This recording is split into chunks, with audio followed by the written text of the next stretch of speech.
çalan sen ol diye. Kelebek nasıl döner eve, yeter ömrüme. Bir gün bile seni bekledim, bütün gece kapımı çalan sen ol diye. Kelebek nasıl döner eve, yeter ömrüme. Bir gün bile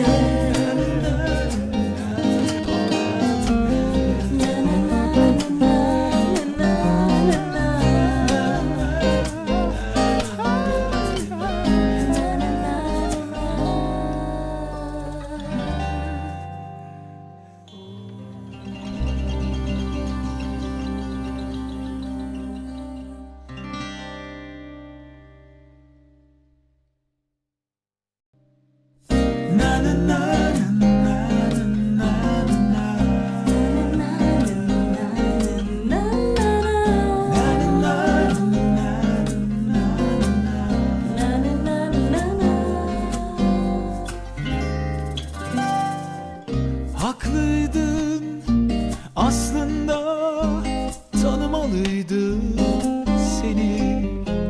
Haklıydın aslında, aşk olmazdı.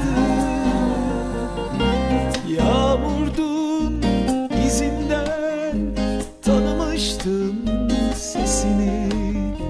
Yalnızlık, kalp kırık, yağmur sonrası şimdi. korkmazdım hiçbir şeyden, aşk geldi. Gurur bir öldürdü, bir diriltti. Seni bekledim bütün gece, kapımı çalan sen ol diye. Kelebek nasıl döner eve, yeter ömrüme. Bir gün bile seni bekledim, bütün gece kapımı çalan sen ol diye. Kelebek nasıl döner eve, yeter ömrüme. Bir gün bile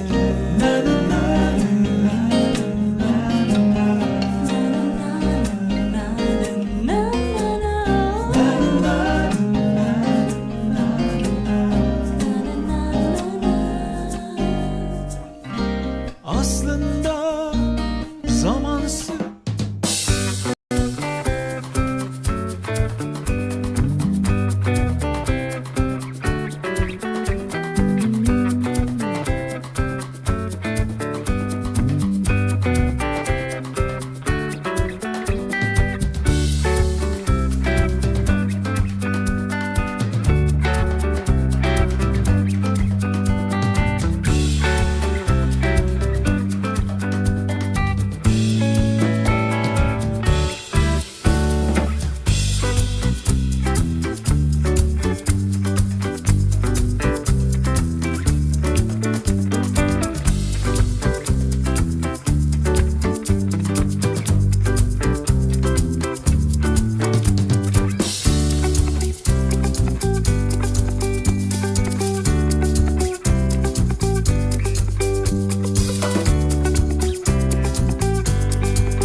Özgün, en çok beklediğim ne biliyor musun? Siyah ekranla açmaktır. O çok önemli. Herkese selamlar arkadaşlar. Umarım hepiniz iyisinizdir, keyiflisinizdir.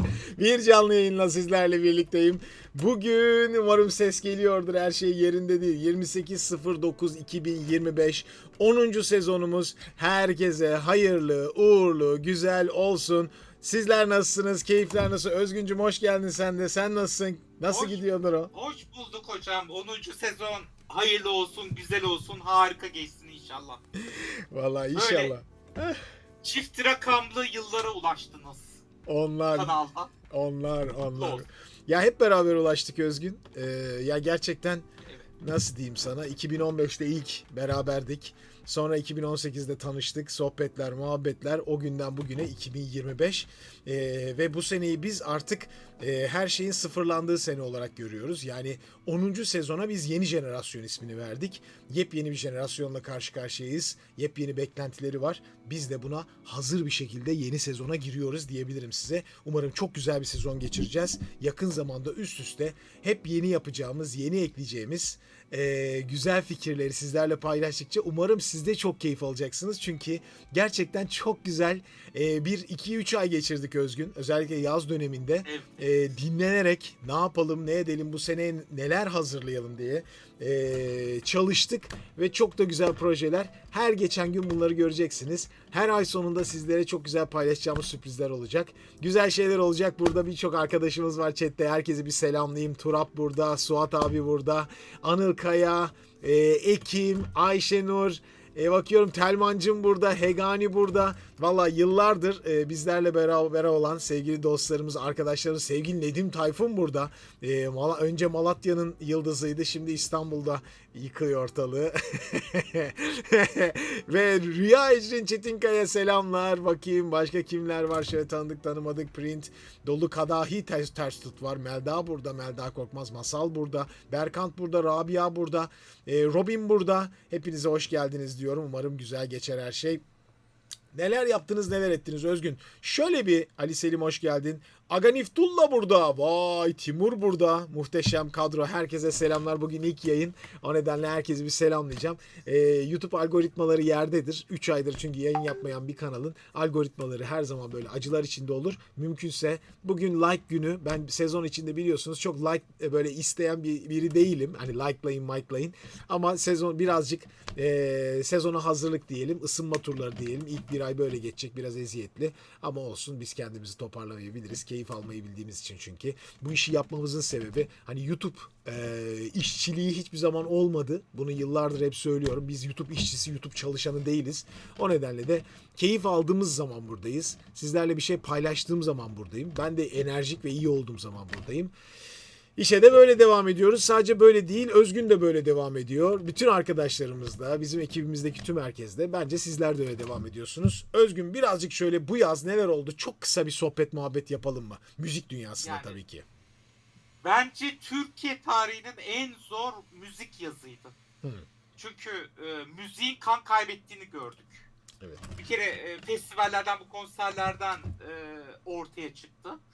Biraz da müzik tarzlarımızın değiştiğini görüyoruz artık. Daha arabesk, rap tandanslı bir müziğe kaydı.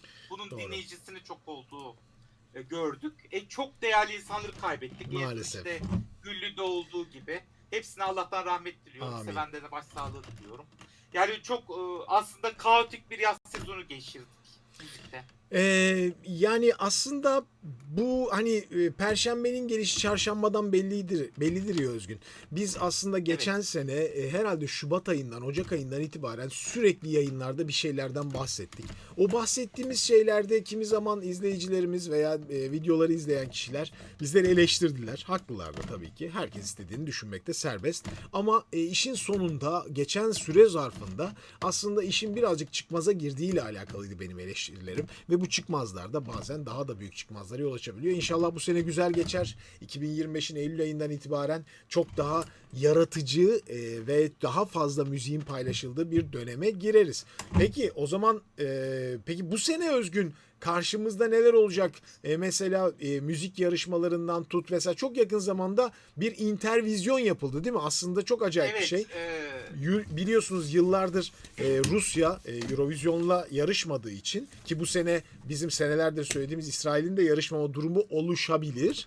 İntervizyon yapıldı. Bununla ilgili neler oldu Özgün? Kısaca onlardan da bahsedelim. İşte 23 ülke, yani İntervizyon 45 yıl önce yapılan bir yarışmaydı Sovyetler döneminde. Evet. Rusya Eurovision'a katılmadığı için bunu yeniden ayağa kaldırdı ve tüm dünyaya açtı. 23 ülke bu çağrıya yanıt verdi. Son anda dakikalar kala Amerika'nın temsilcisi çekildi. Çünkü Amerika'nın temsilcisi Avustralyalıydı ve Avustralya'da baskı yaptı kendi vatandaşına. Çok Ondan ilginç. dolayı Amerika Birleşik Devletleri yarışamadı. 22 ülke son anda yarıştı. Vietnam kazandı. Çok farklı bir şarkıyla kazandılar. Bence dünya yeni bir solistle kazandı. Çok ilginç. Uzak Doğu'dan. Çok ilginç. Ve Intervizyon önümüzdeki yıl Suudi Arabistan'da ve büyük ihtimalle de Türkiye'yi çok görmek istiyorlar. Bu yıl TRT olumlu yanıt vermedi ama önümüzdeki yıl büyük ihtimalle Suudi Arabistan'da olacağız.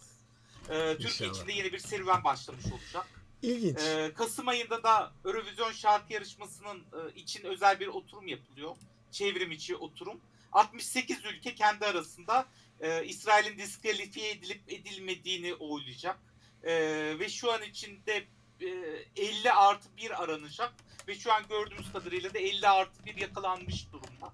O yüzden de zaten İsrail yetkilileri açıklama yaptı. Eurovision'u lütfen işte barış kimliğine, ortaklık kimliğine zarar getirmeyin diye, ama büyük bir ihtimalle de Kasım'da çok şey farklı olabilir Eurovision için. Ama geçenlerde çok güzel bir yorum duydum hocam. Bir yorumcu dedi ki Eurovision medyasından, Eurovision galiba son şarkısını söylüyor dedi. Bundan sonra nereye gideceği çok kaotik olabilir dedi. O yüzden de önümüzdeki Kasım ayı çok heyecanlı geçecek. Çok konuşacağız ilginç yayınlarda. Çok ilginç. Evet, orijinal bir sezon bekliyor. Bunu biliyoruz. Bu arada rota hazır. Çok teşekkür ederim. Süper Chat yayını olduğunda hatırlatalım. Şimdi şöyle bakıyorum. Bence bu yaza damgasını vuran grup Katse, Özgün. Gerçekten inanılmaz büyük damgasını vurdu. Aslında ondan bir linkle başlarsak müthiş olur.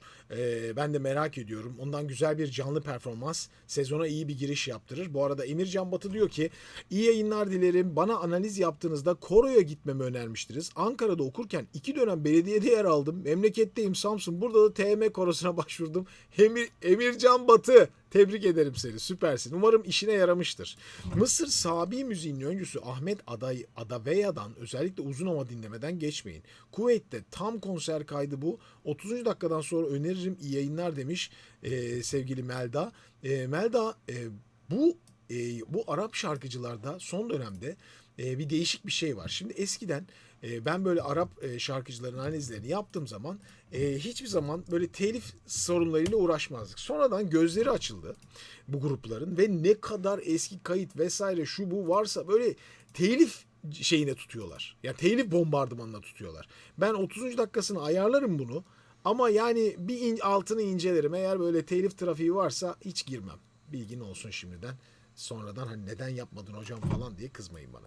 Silkway Star. Evet, bu da bir yarışma. Değil mi Özgün? Silkway Star. Evet hocam. Orta Asya'da yapılan Kazakistan'dan danslı bir yarışma. Orada yapılan. Neres diyor ki Özgün Günyar, hocam mesajlarım neden ekrana çıkmıyor? Çıkıyor. Kesin izlenmeli hocam. Yakup Zurufçu ve Amerikalı şarkıcı Carla ayrılık şarkısı ifa ederler. Efendim Özgüncüm. Şeyden çıkmıyor hocam. youtube.com/watch'dan yazarsanız onu çıkarmıyor. Evet. Onun benim yapabileceğim bir şey yok. Evet, onu yani link atmayacaksınız ısrarla. Linki güzel bir şekilde kopyalayacaksınız arkadaşlar. Silmeniz gerekecek başına. Evet. Ben şimdi toparlıyorum. Vokal canlı performansları pek yok Katsiye'nin yazmış arkadaşlar. Çok merak ettim. Manifest'in vokallerinden kendime yalan söyledim hocam. İncelerseniz sevinirim. Manifest'in evet ya. Manifest'in ben çok fazla analizini yapmadım mı ya? Yani sıkılmadınız mı benim onları analiz etmemden? Hani siz sıkılmadınız mı yani? Çünkü neredeyse tek tek hepsinin solo performanslarını analiz ettim. Bilmiyorum. Asil Gök analizi iyi olabilir demiş. Bu yazın gerçekten Asil Gök'te. Ama zaten Anıl Asil Gök'ün bu performansı çok daha önceden belliydi. Fakat sonradan şarkıcı da olmaya karar verdi. Yani bu kadar madem yapıyorum, bu kadar da duyuluyorum. Ben de bir şarkıcı değilim. Bir Tuana kaydı var. Bakalım. Hiçbir sıkıntı yok. Manifest canlı vokal yapamıyor grupça demiş. Telman maalesef Azerbaycan'dan bağış gönderemiyoruz. O özellik gelmedi daha. Telmancım cansın. Ana tema grubunun vokalisti Vincent Cavanahan. Ses analizini yapar mısınız hocam? Bu canlı performans tüylerimi diken diken ediyor. Robin bakalım. Gene şahıs analizi isteyenler ortaya çıksın. Biraz kendinizi gösterin bakalım. Hep birilerine atanlar değil, yavaş yavaş şahıs analizciler, YouTube algoritması onları birazcık öne çıkarırsa düşecek bizim yayınlarımız onları da. Yavaş yavaş. Kişisel analiz yapıyorum. Erkan Şakir tam da üstüne geldin. Aynen. Daha çok yeniler hocam ve gelişiyorlar. O yüzden sıkılmak pek mümkün değil demiş. Ha, Manifest için diyorsunuz. Yalova'da oyuncuyum. Aslında ben Yalova'da oyuncuyum ama 7 yıldır yayınlardayım. AFM 77. Çok teşekkür ederim. Enfiyen grubu canlı performans. Enfiyen yapmadık mı biz ya? İyi yayınlar. Yeni İngiliz kız grubu analiz eder misiniz? The Last Dinner. Allah Allah. Ekim. Ekim'in istekleri her zaman orijinal. Ya şu Katsiye'yi atan yok mu ya bir kişi? Özgün. Hadi. Var hocam da canlı olup olmadığına emin değiller. O yüzden de linki almıyorum. Ben bulayım isterseniz bir yerlerden. Ama benim bulduğum olacak. Sonra hocam işte en kötü performans seçmişsiniz. Orada hastalardı. Klasik Bir ya. de Zeysel paylaşmış hocam. Onu ben Katsiye performansı. Evet buldum. Tamam. Zeynsel atmış. Hemen. Biraz topluyorum. Uzun süredir de analiz yayını yapmadığım için o kadar böyle yüksek bir enerjideyim ki. Yani böyle sanki 30.000 tane gönderseniz hepsini yapacak gibi isim var. F Müzik şöyle diyor. Bakalım onun da sorusuna. Azerbaycan konservatuaryada oldunuz ama Azerbaycan Devlet Medeniyet ve İnce Sanat Üniversitesi'nde olmadınız. Bu üniversitede Azerbaycan'ın en muhteşem sanatkarları musiki ifade edilir. Ya inşallah ya. Vallahi istemez miyiz? F Müzik merak etme. Merhaba hocam nasılsınız? Print. Thank you so much. Yeni sezon hayırlı olsun. Özellikle B Shorts'un kendileriyle tanışma fırsatım oldu. Hayda yangına bak. Dünyadaki en genç punk gruplarından biri demiş Print. Ve Super Chat göndermiş. Çok teşekkür ediyorum sevgili Print. Yayınımıza desteğinizden dolayı. Bakalım attığın link açılacak mı? Onun heyecanıyla bastım ama şu an açılmadı. Sebep ne bilmiyorum. Shorts'ları YouTube diye mi açıyorduk Özgün ya? Yok hocam shorts slash'tan sonra geliyor. Com'dan sonra slash var ya ondan sonra YouTube.com diye yazıp tamam anladım. Ondan sonra slash yapıştırıyorsunuz. Tamam. Yani YouTube bu kadar şey yapıp nasıl bunu bulamaz ya? Ne kadar saçma değil mi yani? Abi sen kendi Bir ara hocam. çok saçma yani. Nasıl yapamıyor? Bu da açmıyor ya. Bu linkte sorun olabilir mi? Print'in linkini bir toplar mısın Özgün bana? Açmıyor çünkü. Hemen bakıyorum. Abi biz 5 kişilik grubuz. Kendi şarkımızı yapıyoruz. İnceler misin? İncelerim. Haydi bir link. Nişera. Knife okuyamıyorum da. Sabina Zade izleyin hocam. Silky Star. Bakayım. Bakacağım. Yeni sezon hayırlı olsun. Friend Dolly çok teşekkür ederim. Yanlış yaptım. Şunları bir aldım bakayım. Sabina Zade. Show me şu parça. Okey. İnşallah burada telif yoktur. Evet. Chuck Chandler YouTube'da görmedim. Mümkünse yapar mısınız? Hazar. Hocam ses aralığım şu anki G2 A5 arası ama aktif kullanamıyorum sanırım. Bir bakar mısınız? Öyle bir shorts linki ki bu. Açacak mı bilmiyorum Berkan Şakir. Bu Bakacağım. arada diğerini attım hocam chat'e. En son yolladım. Tamam bu da geldi. Chat'e attın değil mi Özgün? Dur bakayım. Nerede? Ha şeyin chat'ine attın tabii. Tamam. Evet. Mağaraya attın. Süper. Tamam. Apıtı apıtı. Apıtı apıtı. Bir saniye bulduk. Evet devam. Bir tane daha alayım ondan sonra biraz başlayayım sonra. Katsiye Gabriela istiyorlar bu arada Özgün. İnşallah Gabriela'dır buldunuz. Evet canlıymış galiba. Ha, diyor ki Katsiye daha yeni Lofe'in konserine konuk olup Gabriela'yı seslendirdi hocam ve full canlı fakat büreye eksik hasta olduğundan katılamamış. Şöyle bir link daha gelmiş Mişenk'ten. Onu da alalım. Tamam şimdi bir şunları bitireyim de ondan sonra bir geri döneyim filme. Tamam. Sonra James Bond filmlerine 7 kez müzik yapmış bir İngiliz süperstar 70 yıl boyunca arasız müzisyen şarkısı olmuş tek kadın şarkıcı. Özgün Günyar göndermiş. Bakalım. Shirley Bassey. O gene legendlarla Özgün. Katseye nasıl okunur? Evet, 12-14 yaşında kardeşler daha. Çocuklar tabi Insta'da 50K civarılar. The Clash bas gitaristiyle beraber performans yaptılar Pom Simon'la birlikte. Bir iki festivale çıktılar. Baneva ayna gelmez mi? Gelir. Hocam yeni dönem uğurlu olsun Gizem Şahin. Çok teşekkür ederim. Astro grubu %100 canlı radyo kaydında söyledikleri Morning Call şarkısı. Bak sonradan ağlamayın ha. Bu radyoları masal biraz dandik oluyor.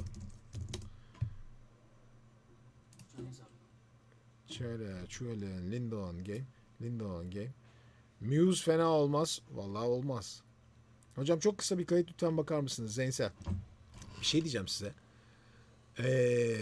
Şahıs analizi istiyorum. Zerga, uzun zaman sizin analizlerinizle çalıştım. Bir müzik öğretmeni olarak ses hakimiyeti konusunda sorun yaşıyorum. Help. Tamam. Daha önce yaptı ama telifi olduğu için siliniyor sanırım. Hocam yeni sezon uğurlu olsun. Chuck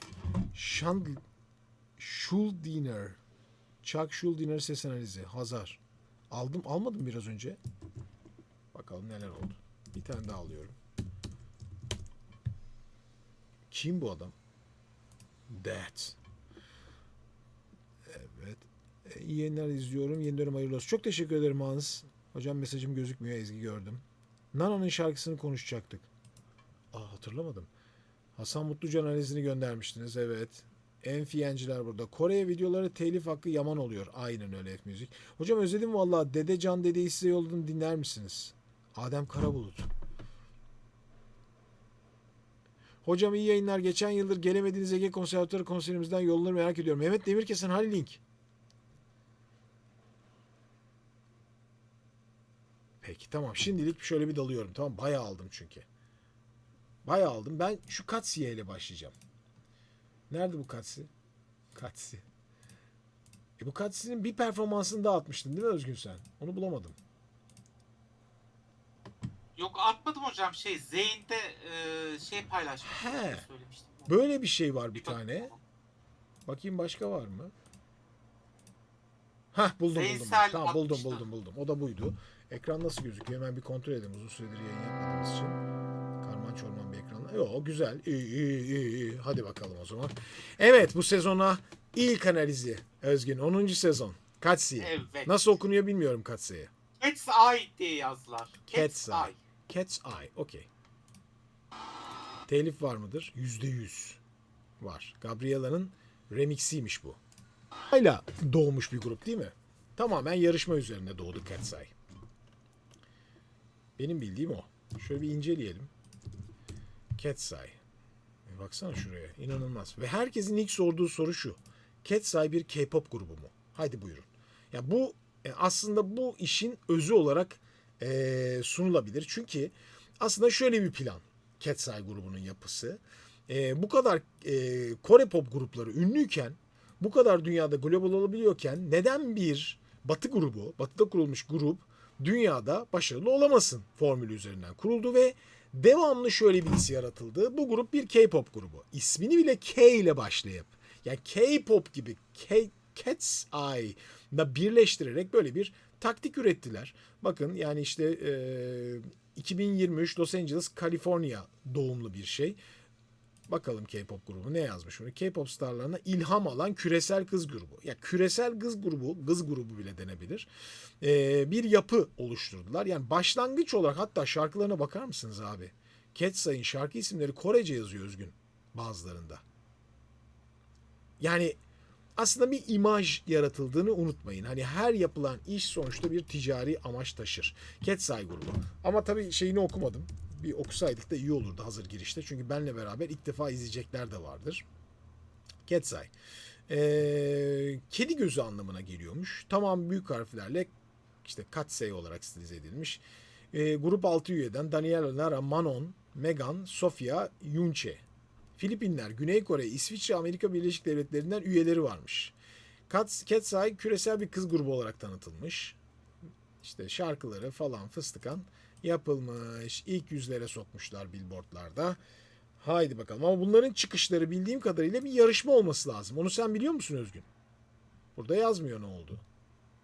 Hemen araştırayım hocam. Öyle değil miydi? Bir yarışma üzerine çıkmamış mıydı Cat's Eye? Yoksa Langırt diye çıkardılar mı yani? Yok, The Debut Dream Academy isimli yarışmadan çıkmış hocam. Tamam. The Yani Debut Dream Academy. yarışma değil diyorlar Özgün. Bak biri evet diyor, biri hayır diyor. Küti çok selam.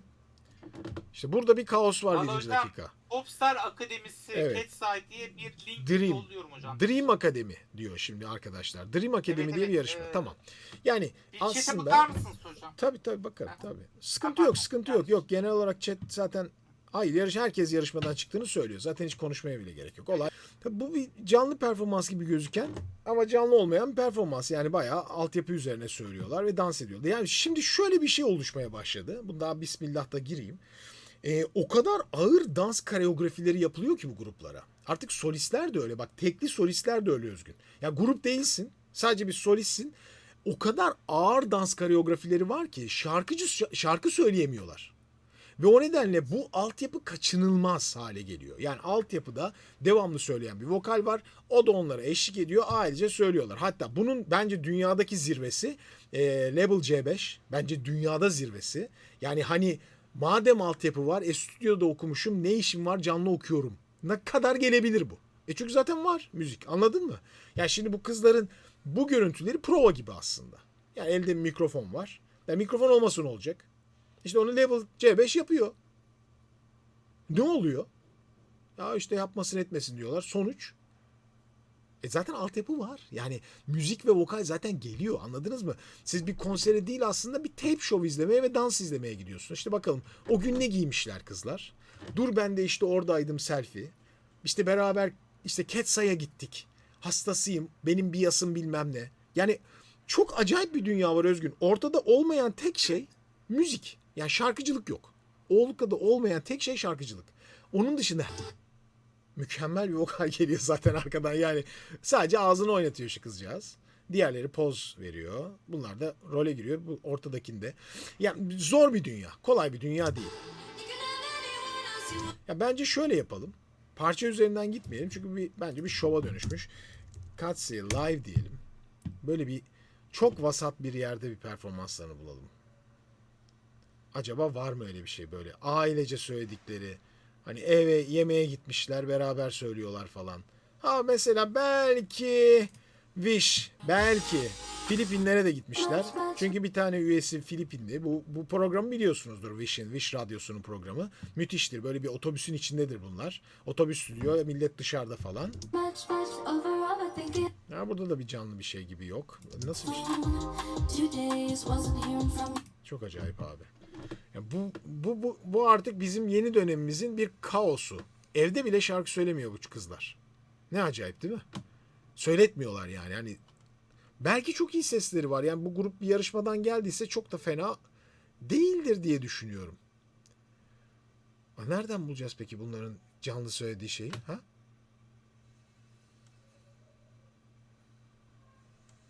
Live diyorum, hikaye. Live. Home diyeyim. Live at home. O hale geldim. Yani evde arıyorum yani. Düştüğüm haller çok kötü. Bak. Bu da başka bir şarkı.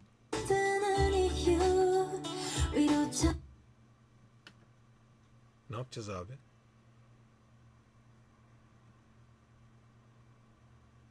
Şurada bir tane var. Ha bu. Bunu sen atmıştın değil mi? Lafaya çıkmışlar da canlı söylemişler de bir hastaymış da. Bakalım. I was thinking that I perhaps invite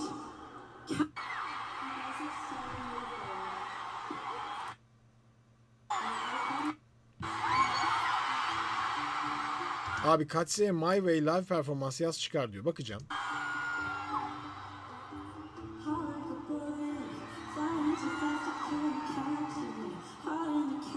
Bu okuyan zaten üye değil. Cat's Eye üyesi değil. Değil mi?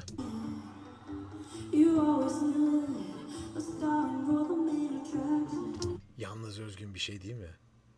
Şahıs analizi yaparım Kamran. Şimdi bu programda, bu şovda Cat's Eye'dan biri hastaydı değil mi Özgün? Öyle yazmışlar, evet. Bak şimdi hemen komployu yapayım mı? Peki bu okuyan Luffy mi şarkıcının ismi? Bu birinin partını okumuyor mu şu anda? Sanki biri bilerek mi dışarı çıkarıldı da onun yerine bu partı ona verdiler? Hasta dediler. Olabilir. Ya. Got cameras flashing.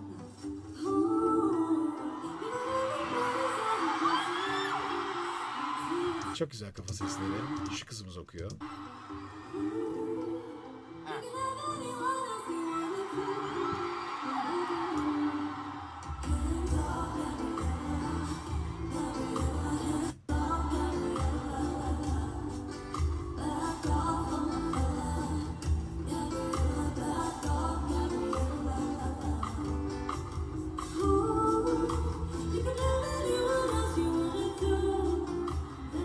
Ses renkleri çok güzel kızların ve şarkı söylemeyi biliyorlar belli zaten.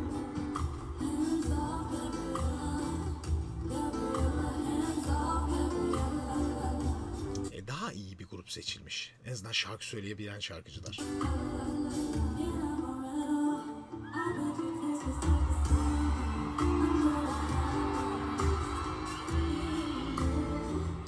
Ama tabii çok net anlaşılıyor mu? Hayır. Aynı sesten okuyorlar. Arada bir back vokaller geliyor. O belki arkada orkestradaki back vokallerin yaptığı şeylerdir.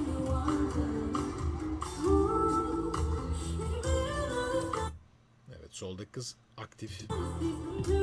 Genelde tiz renkler hep ona bırakılmış gibi.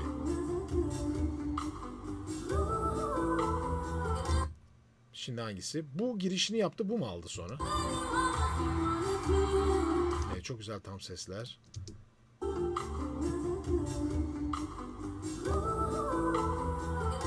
Evet. Buradan geliyor. O onu yaparken diğeri de parçayı hazırlıyor. Yalnız bu okuyan en soldaki kızın ses rengi harika. Şimdi bu devam ediyor tizde. Sonra aynı zamanda parçaya diğer kız girecek. Sonra burada.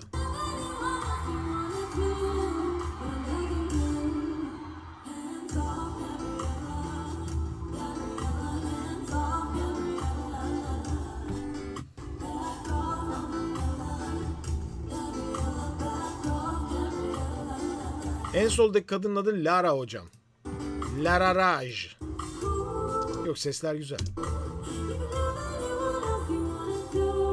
Bir çift sesle. Bu baştan sona canlı yalnız. Çok bariz belli.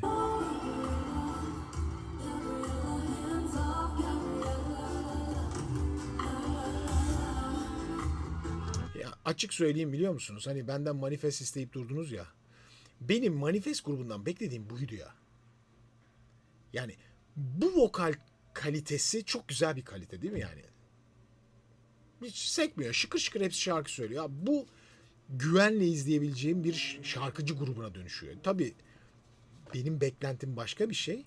İnsanların ilgisi, sevgisi ayrı bir şey. Onunla onu karıştırmıyorum.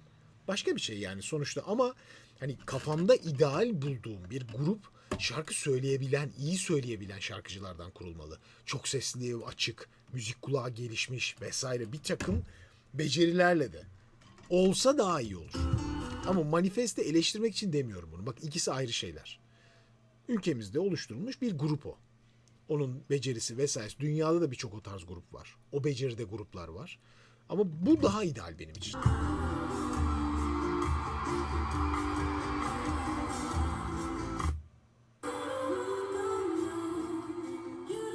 Keşke daha yakından ve daha solist seslerini duyabilseydik. Katseye my all mu dedin?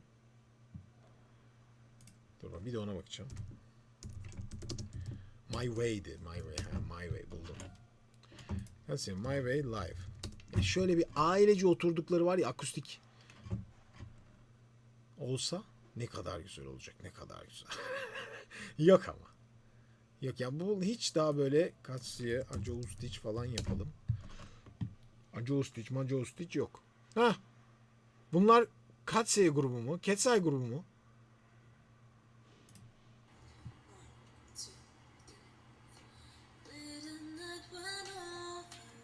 Daha iyi.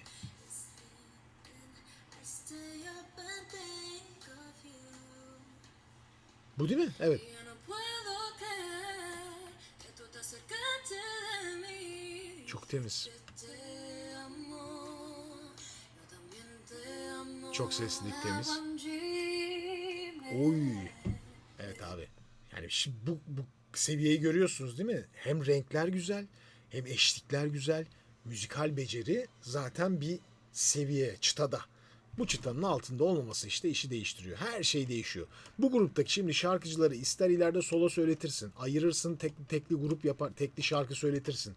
İster bir arada söyletirsin. Yani bu hatta bir dönemki şeyden bile daha iyi bu. Neydi bu baharat kız Spice Girls? İngiliz. Onlardan daha iyi mesela bu Cat's Eye. Çok net. You tonight till tomorrow, and for all of my life. And there's nowhere in the world I'd rather be. Oy. Here in my room, dreaming with you endlessly.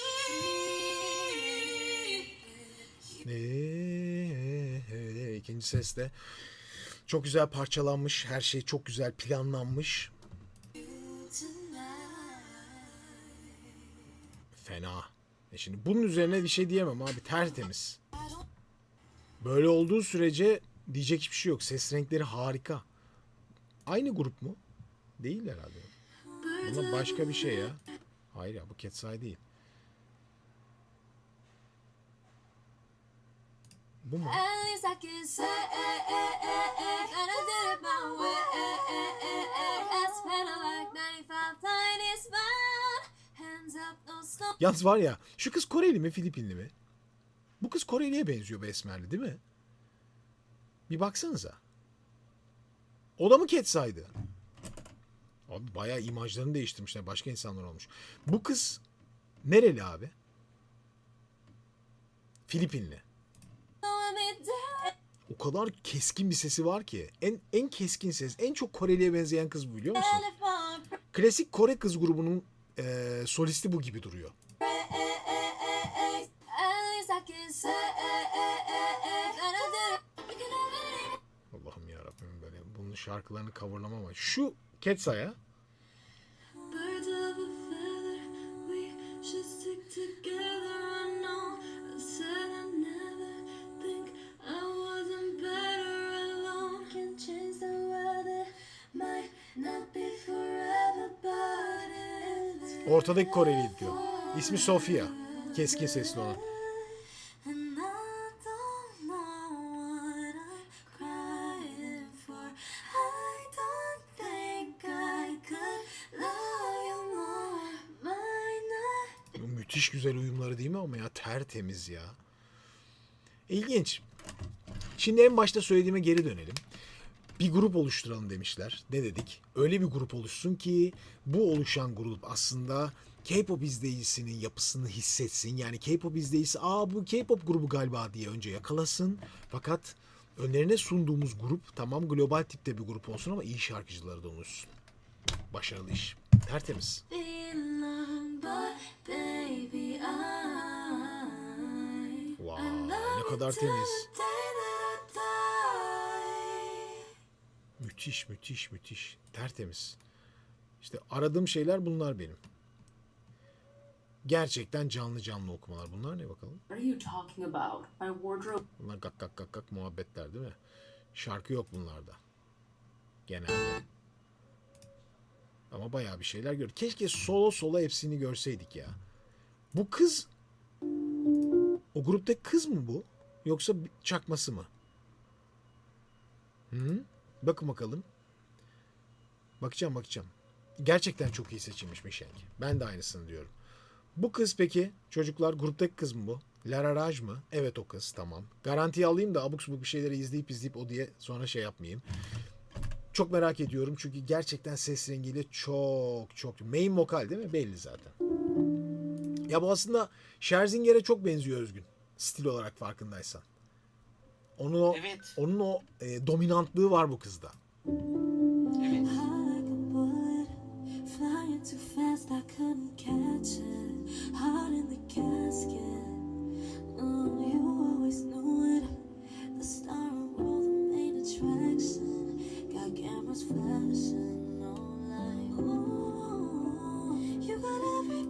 Abi bu kız yani Lara Raj'ın Loving You şarkısı cover'ını izle lütfen demiş. Ha. Bak bu da ilginç Özgün. Loving You söylüyormuş. Vay seversin. Evet. Abi sosyal medya fenomeni falan mı bu kızlar?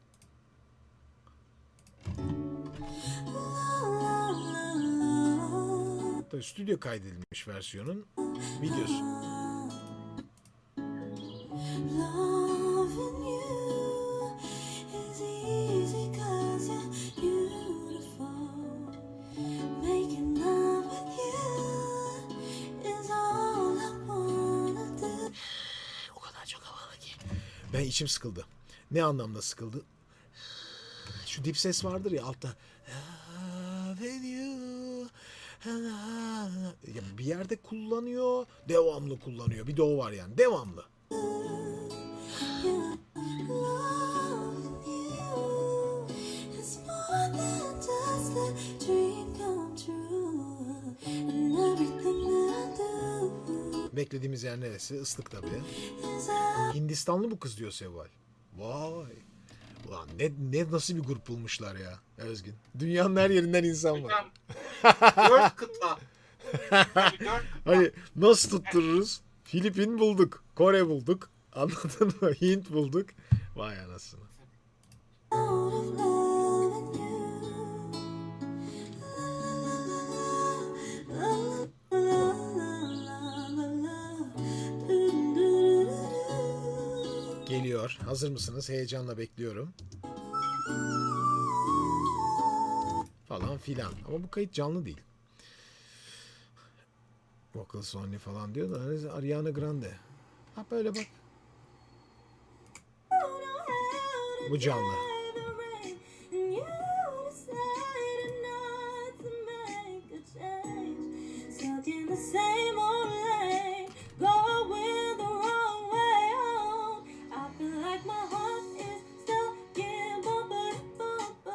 Nazallığı görüyorsunuz değil mi?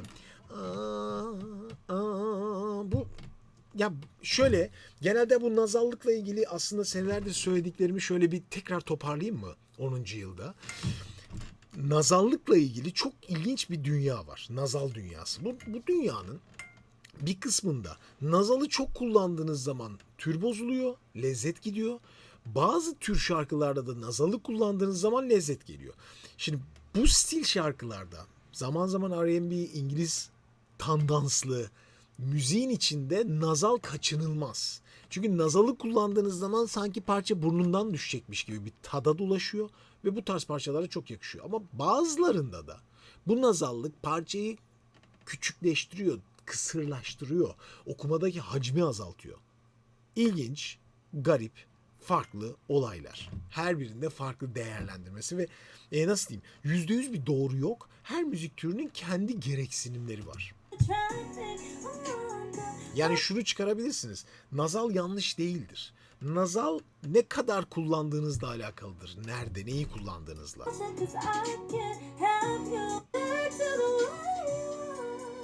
Nefis bir soprano ve çok iyi kullanıyor sesini. Lara Raj. Muhtemelen gerçek ismi bu değil. Daha uzun falan filan bir isim var. Bunu kısaltmışlar. İlginç. Orijinal. Ben çok beğendim ama. Yani bu grup kaliteli bir grup. Baştan aşağı. Yolları açık olsun ne diyelim. Berkant Şakir Ünal. Benim sesim 3 oktav falan diyorsun değil mi? Bu boşlukta insan ne yapar? Canı sıkılır. Ben favorite selam. Aradalar, kendi bakar maymunu yollar. Bu toklukta insan ne yapar? Canı sıkılır. Hafif entonasyon sorunum var. aradalar, canlı yayında şeytanlar. Cool. Yalnız bu kullandığın tiz bölge çok çok başarılı, çok lezzetli. Sadece sesini kullanırken zaman zaman böyle entonasyonun kayıp geliyor. Bir türlü tam oturmuyor gibi sesler.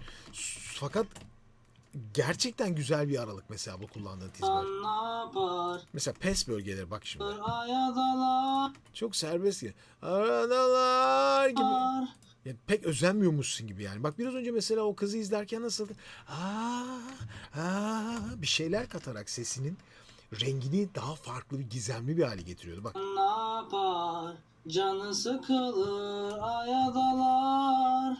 Kendi bakar, maymunu yollar. Bu toklukta insan ne yapar? ne yapar? Canı sıkılır, aya dalar. Buralar yani bir henüz bir havalı bir kimliği yok. Ayadalar. Hani ayadalar. Belki bir vibrato ile belki biraz süslemek lazım. Canlı yayında şeytanlar. Burayı çok sevdim ama. Bir melek, bir şehir, bir dünya var mı?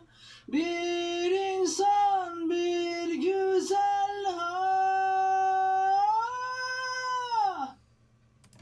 Yeah man. Bence çok iyi. Tiz bölge kullanmasını çok iyi geliştirmişsin. Hem kirli ses kullanıyorsun hem de doğru kullanıyorsun.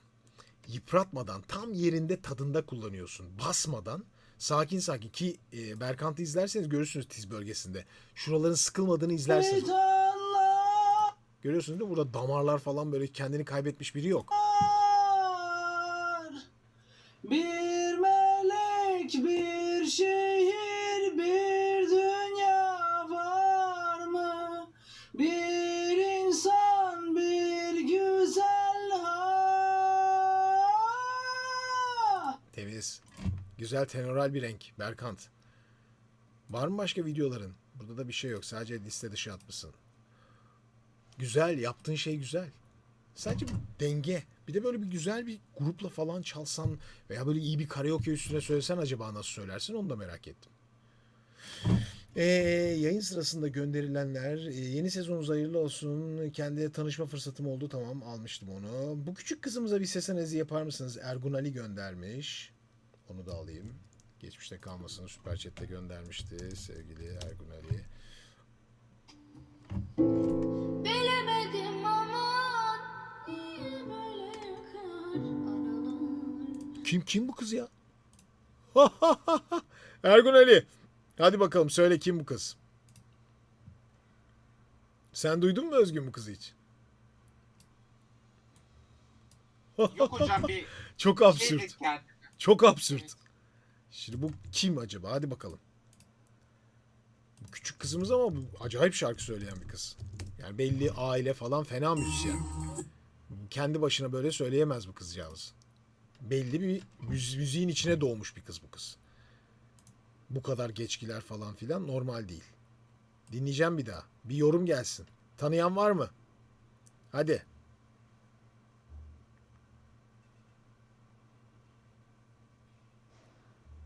...50 saniye.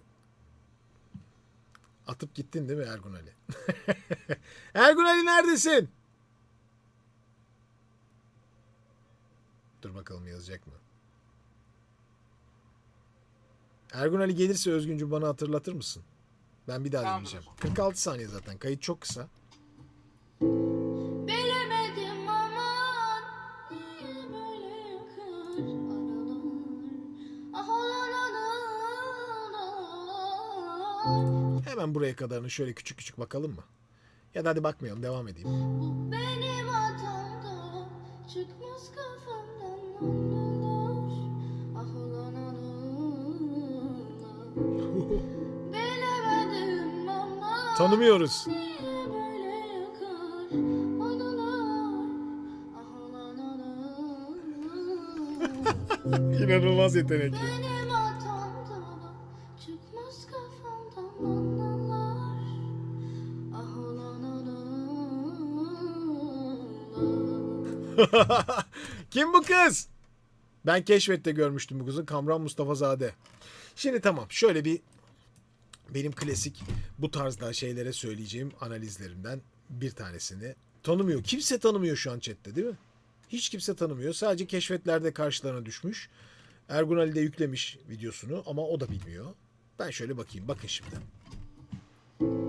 Bilemedim ama Bir kere piyano çalarak söylüyor.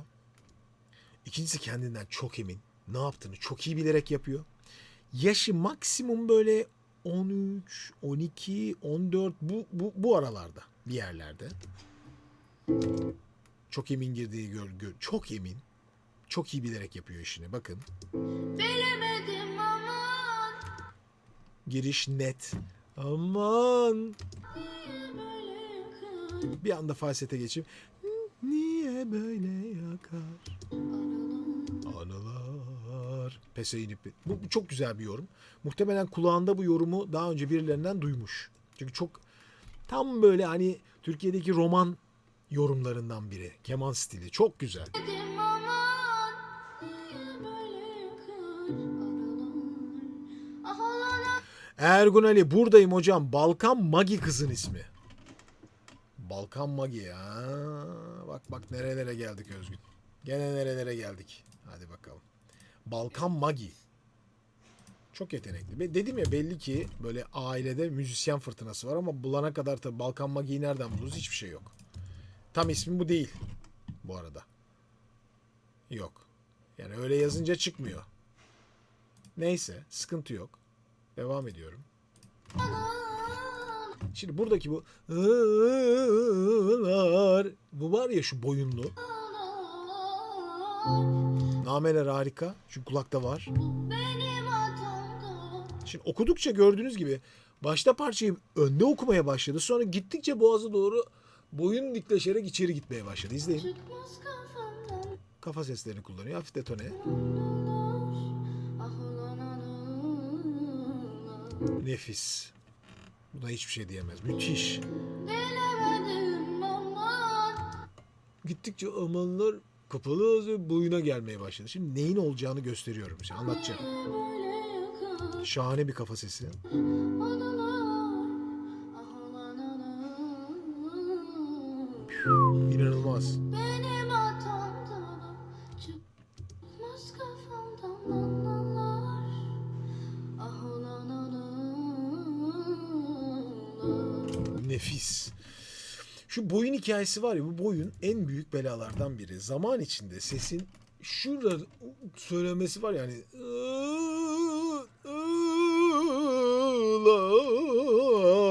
Bu buraya doğru tıkılmaya başladıkça yaşla beraber öyle kötü bir refleks kazanıyor ki bu refleks bir süre sonra sesin zamanla bu hale gelmesine sebep oluyor. Yani doğal çıkması gereken yer name fırtınasından dolayı buraya doğru tıkılıyor ve sesler gidiyor.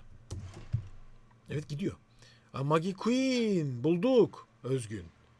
Çite Evet, Kral hocam. Magi Memedova süper düet. Magi Memedova tam ismi bu arada. Magi Queen diye geçiyor. Org Azat King Magi Queen. Allah Allah baya Magi Queen patlamış. Azat King'le beraber. Şuradan bakalım neler yapmış.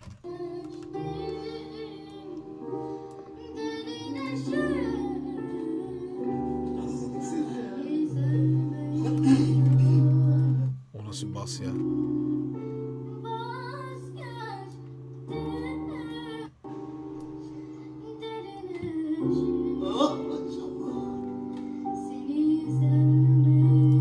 Öyle bir bas kaydı olmuş ki arkadaş bu ne?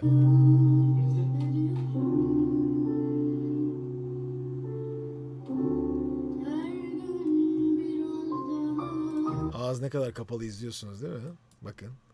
Çok genç yaşta ama tam bu yaşta gelişmesi lazım abi. Tam doğru zaman bu. Yani bu zaman içinde onun o güzel eğitim alması gerekiyor. Buyur Özgün.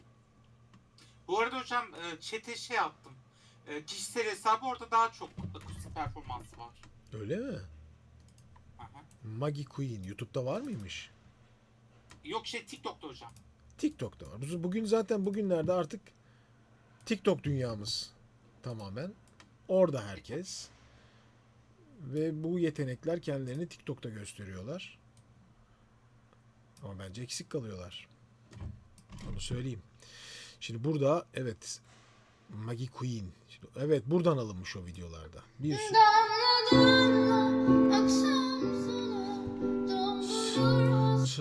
Yani ağzın kapalılığı tam yerleşme döneminde ve gidiyor. Bu yerleşme bu şekilde gidecek gibi.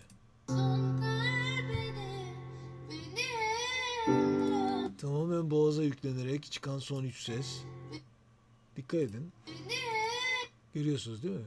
Yani bu okuma pozisyonu zamanla bu bölgeleri öyle tahriş ediyor ve öylesine yoruyor ki yıllar içinde bu sesler kalınlaşıyor. Hem de koskoyu bir hale geliyor. Tiz becerisini tamamen yitiriyor. Şimdi mesela burada acayip yorumlar var. Yani işte yine bayılıyoruz. Neden? Çünkü o arabesk hissini veriyorlar. Fakat okuyucunun yaşı çok genç. Bundan o kadar etkilenme durumu var ki. Bunlar ona öylesine geliyor ki buna devam edeyim. Bak ne kadar beğeniliyor. Yaptığım her şey çok seviliyor. Ama onun geleceği açısından yani onu bir yere götürmeyecek bir şey bu. Hatta çok kısa süre tüketecek bir şey. Ben gerçeği söylüyorum. Tüketir. Sonra erken yaşta böyle bir dip ses başlar seste.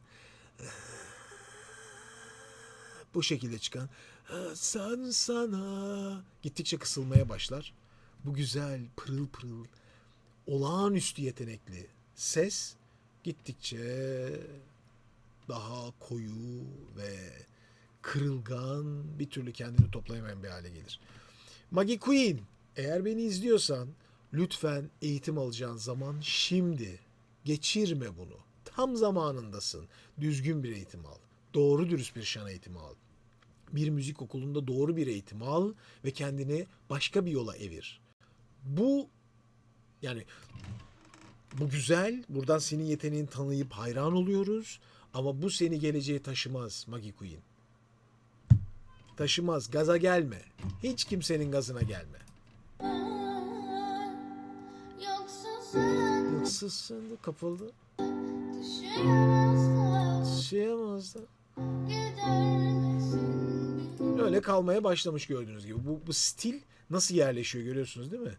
Neden ama işte bu gazlarla oluyor. Çok iyi, harika, oo süper gidiyor, müthiş, dinledim ben bayıldım, kafayı yiyorum. Bu sosyal medyanın küçük dünyasının Gözlerine bakınca senin derdin olurum da bilsenin. İyi ki de sevmişim seni, sen benim elime. ya, name becerisi mükemmel. Ne olsun daha ne olsun, sen ne istersen gülüm olsun. Ağlarsam öleyim, gitme kız bize oğlumuz olsun. Yıllardır hep böyle videolar izlediğimde özellikle genç seslerin böyle arabeske dönük şarkılar okumasını her zaman eleştirdim. Ne anlamda eleştirdim? Yeteneği eleştirmem. Ses becerisini eleştirmem. Duyguyu eleştirmem. Ama genç yaştaki insanların kendi yaşlarının çok üstünde olan şarkıları ve psikolojileri anlatmalarını doğru bulmuyorum. Doğru bulmuyorum. Saçma bir şey yani. Yani bu başka bir hikayenin kahramanı. Gittikçe bu kahramanlığın içine doğru gidiyorsun ama bu kahramanlığın içinde, bu şarkıların içinde çok da böyle pırıl pırıl sayfalar yok ki. Yok yani sana geçecek bir hikaye var mı acaba o karanlığın içinden? Çünkü çok genç daha bu şarkıcılar. Yani bambaşka şeylere evrilebilirken çok erken yaşlarda o karanlığın içine doğru bir yolculuk yapıyorlar. Bunu müzik türüyle ilişkilendirmiyorum. Erken yaşta farklı kimyaları aldığınız zaman o kendi yaşınızın gelişimini de engelliyor. O bakımdan diyorum. Yoksa ben bütün müzik türlerine saygılıyım. Hepsine baştan beri. Hiç kimseyi de sen neden bu müziği dinliyorsun, sen neden bu müziği yapıyorsun diye eleştirmem. Ama yaş skalasını her zaman eleştiririm. Hiçbir zaman da değişmez bu. Peki. Başarılar diliyorum Maggie Queen. Çok yeteneklisin gerçekten. Seni tanımak çok isterim. Bu videoları izlersen bir gün seni yayınımıza da konuk etmek isteriz. Bay bay. Peki. Bunları da aldık. Bakayım başka ne var bende. Şimdi bu yayın başında gönderilenler var. Canlı ifa Yakup Zurupçu.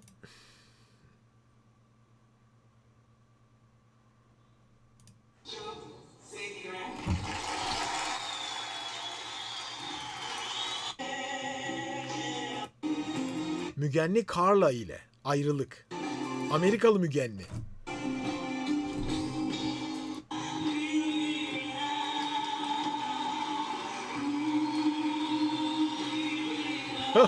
Efsane kayıt ya.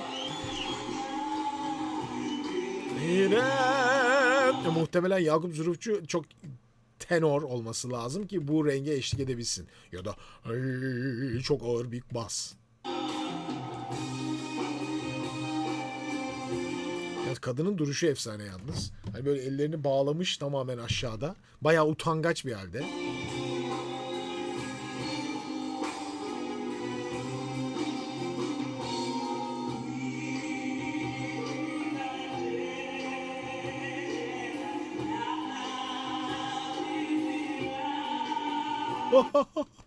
Gerçekten şu kocaman okumaya aşığım ya. Koskocaman sesli.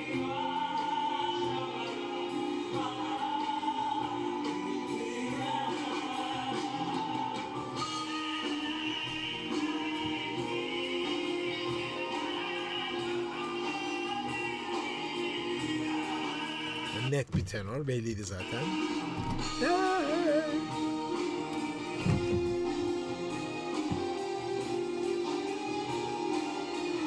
Nedim alıyorum. Dur bakayım. Nedim'in isteğini de alayım da karambole. O da kaçmasın. Nedim üzülür sonra.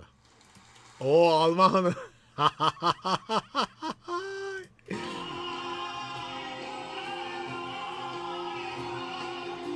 Durmuş. Durmuş say, çok selam sevgi. Her bir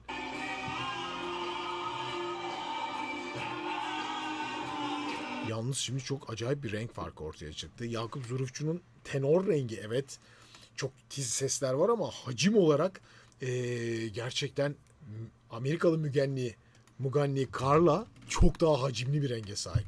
Net söyleyebilirim yani. Şimdi tenor renklerde de farklar var birbirleri arasında.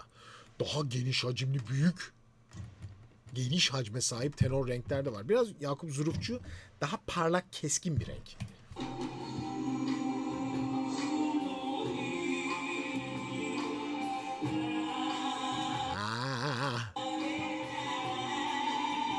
Nasıl parlak parlak alıyor? Dişleri görüyorsunuz. Go.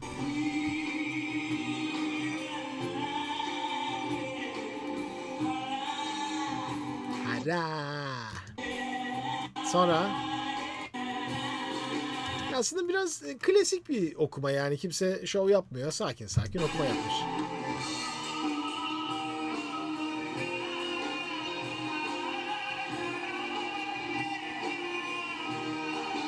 Oh!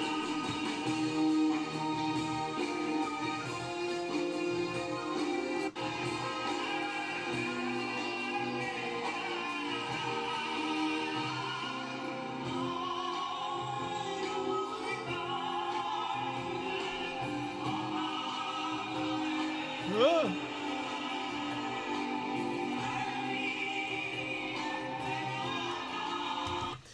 Zevkli değil mi? Şıkır şıkır, bomba gibi, şarkıcı gibi şarkıcılar.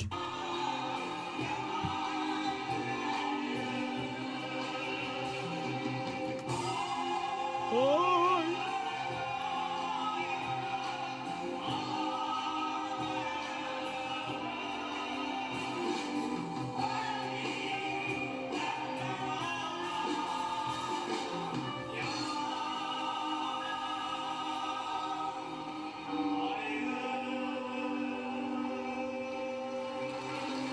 Harika. Tabii ki harika. Tebrikler. Evet. Asil Gök. Tenorlardan devam edelim. Tuana performansı bütün yazın gerçekten en çok konuşulan performanslarından biriydi. Haydi dinleyelim.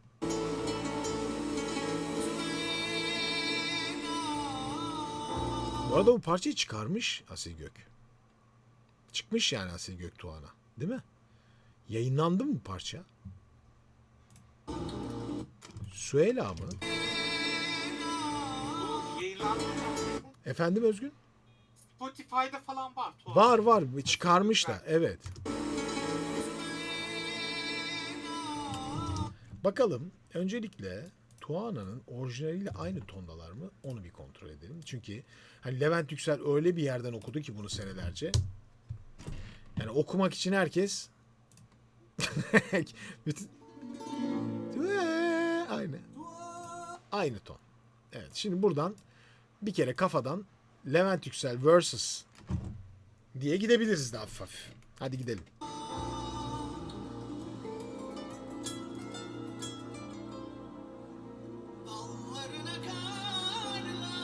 Şimdi burada küçük bir fark hissetmeye başlayacağız.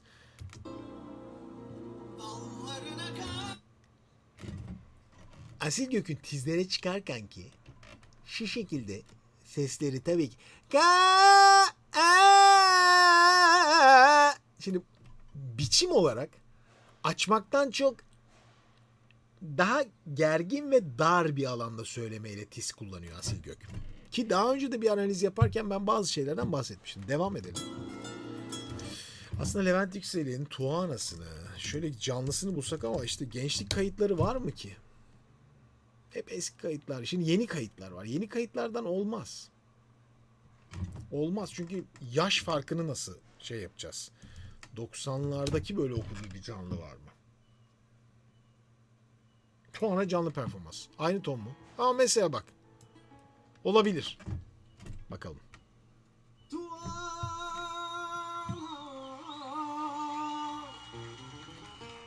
Bence buradan daha iyi anlaşılır.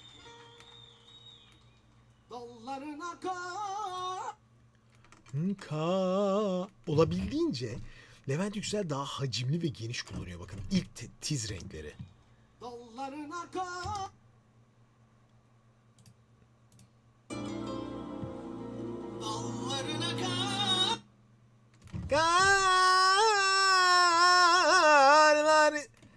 Biraz Asil Gök'te yukarıya doğru okuma, sesi biraz daha içeri doğru alma var.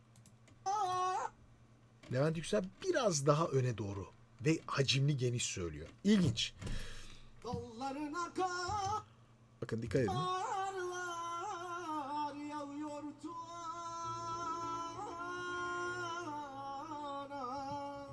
Parça acayip zor burada. Hani master degree bir şarkı.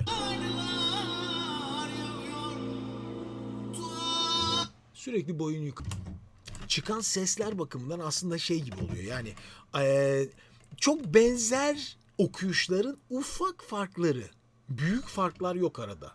Yani iki tenor renk. Bir tanesi daha fazla çarpmayla okuyor. Daha ön pozisyona yakın okuyor Levent Yüksel. Bir tanesi daha az çarpmayla okuyor. Daha yukarıya doğru alıp sesi daraltarak okuyor Asil Gök. Ki zaman zaman açıyor da.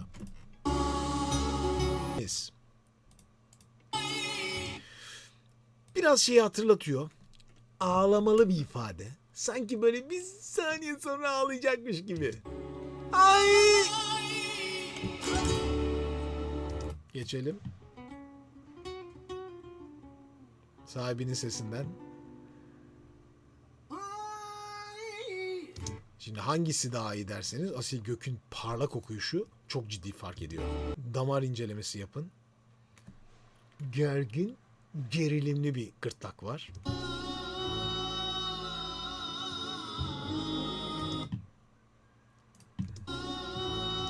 Bu geçki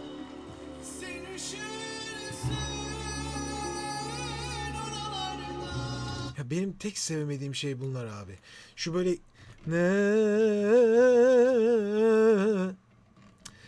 parçanın özündeki o böyle güzel flamenko hissini böyle bayağı arabeske yakın bir şeye doğru çeviriyor Asil Gök. Ben onu sevemiyorum. Şahsi olarak benim hoşuma gitmiyor. Bütün ruhtan çıkıp yani böyle bir anda mahalleler o geçkisini bu şekilde kullanıyor.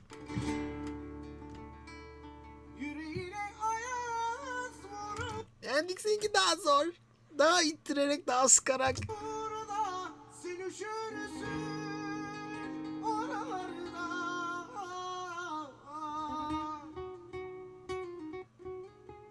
Bu işte. Ben burada yokum.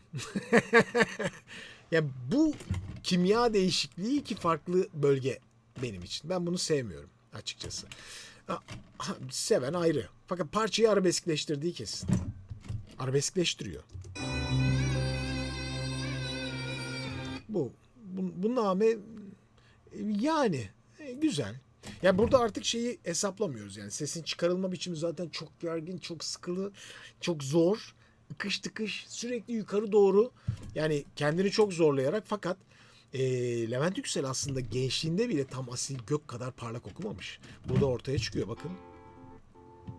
Uyan artık uyan. Sesler çıkıyor tamam ama gerçekten zorlanarak. Asil Gök ona göre çok daha rahat.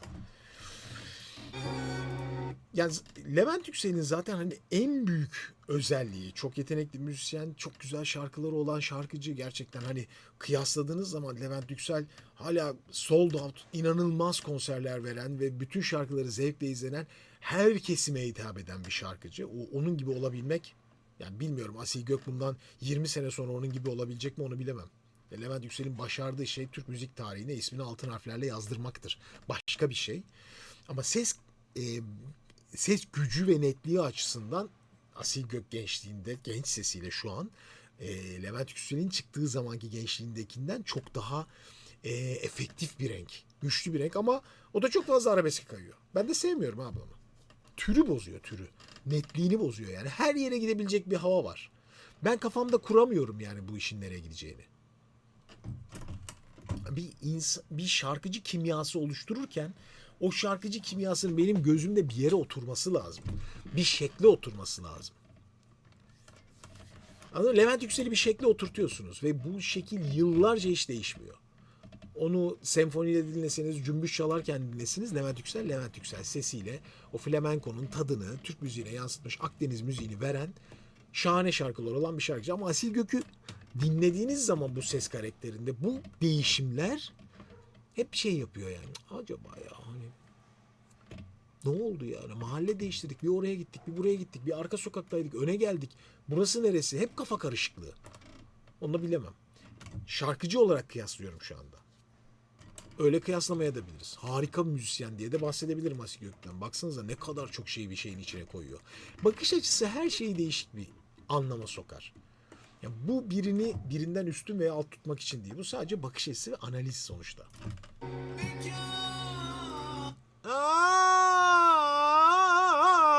Yok.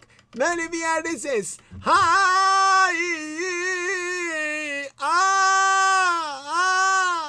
Aslında bu zamanında Oğuzhan Koç'un da çok sevdiği bir yer. Yani yukarıda çene nazala doğru dikilmiş. Açtıkça da nazal.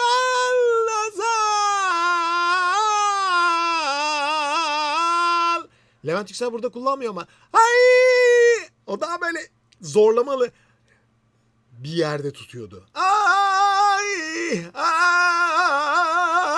Daha böyle gırtlağa da düşebilecek, kırılabilecek. Burada kırmak daha zor. Çene yukarıda ve bu şekilde, ama bunun da dezavantajı buraları biraz gördüğünüz gibi şu şekle sokuyor. Hep yukarıda, hep yukarıda, hep yukarıda. Şarkıcılar kaderlerini kendi seçerler. Gerçek budur. Bundan 3 sene önce Özgün, hiç unutmuyorum, İlter Denizoğlu Hoca'ya gittim. İlter Hoca'ya dedim ki, hocam dedim, ya hani AC/DC'nin solisti müziği bırakmış. İşte kaç yaşında? 65 yaşında bırakmış dedim. Veya 70 yaşına doğru işte dedim, hani bırakmış adam yani. Dedi 70 yaşına kadar söylediyse iyi dedi. 65'e falan. Nasıl yani dedim. Daha ne yapacak dedi. Bakış açısı. Anlatabiliyor muyum? Senin için 80 yaşında şarkı söyleyebilmek erzemdir. Bir başkası için 60'a kadar söylemek yeter, daha ne yapacak? Tır. Şarkıcılar kendi kaderlerini kendi seçerler. En zor kısım geliyor. Bakın izleyin. Asil Gök seyircinin karşısına geçti. Asil Gök'ün seyirciyle olan iletişimi henüz çok üst seviyede değil. O nedenle hep arkaya müzisyenlere bakarak destek alıyor. İzleyin. Yani birinci saniye Deryaoğlu seyirciye dönük. Asil Gök orkestraya dönük. Çünkü arkadaş grubu orada, seyirci değil henüz. Bakın devam edelim. İyice arkaya yani. Hani baya dönüp onlara söyleyip eğlensek daha iyi değil miydi abi der gibi. Deryaoğlu da bakıyor yani. Neden arkaya bakıyor herkes? İzleyin. Bak bu okuma pozisyonu diğerinden çok daha iyi. Yani şu, yani yüzün önde maskta tutmuş hali bir öncekinden 50 kat iyi. Bu okey. Buna yapacak bir şey yok. Bu tonda böyle Devam eder. E'ler bu hale geliyor ama. Devam eder. Olmuyor. Devam eder. Oluyor. Ona da dikkat edin. E'ler biraz eziliyor. Ben burada o nedenle kopmaya işte burası da. Ama güzel mi? Burada bir tad var. Yani bu geçiş tadı hakikaten Levent Yüksel'in senelerdir hiç ondan duymadığımız bir şey. Yeni bir açılım diyebilir miyiz? Evet, bunu kabul edebiliriz.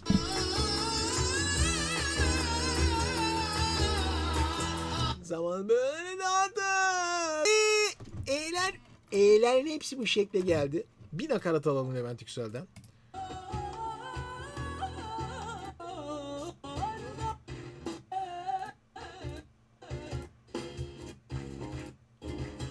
Aralarda bayağı solo varmış ya. Levent Yüksel müthiş bir enstrümantalist olduğu için. Gelin. Nakarat yok ya abi. Nakaratı bırakmış orada. Zaten seneler içinde 30 yılda bayağı ton başka ama yine de nakarat değil. Geçelim. Gene seyirci. Olağanüstü ya. Keşke okusa nakaratı hiçbir yerde yok.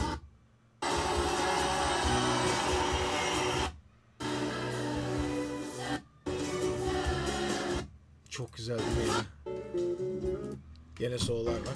Ya çok başka bir hava değil mi? Şu an izlediğiniz bir anda. Yani o sololar, o davra, o başka bir şey. Yani Levent Yüksel'in yarattığı şey başka bir şey. Şarkıcılığın bayağı böyle sınırlarını değiştirip başka bir alana doğru kaydırıyor gibi. Yani 40 sene başka türlü kalamazsın abi. Kalamazsın yani. Müthiş bir müzisyenlik ve hepsini kapsayan bir beceri gerekiyor. İşte net bir fikir, net bir kimlik. O çok zor bir şey. Hakikaten. Eğlenceli.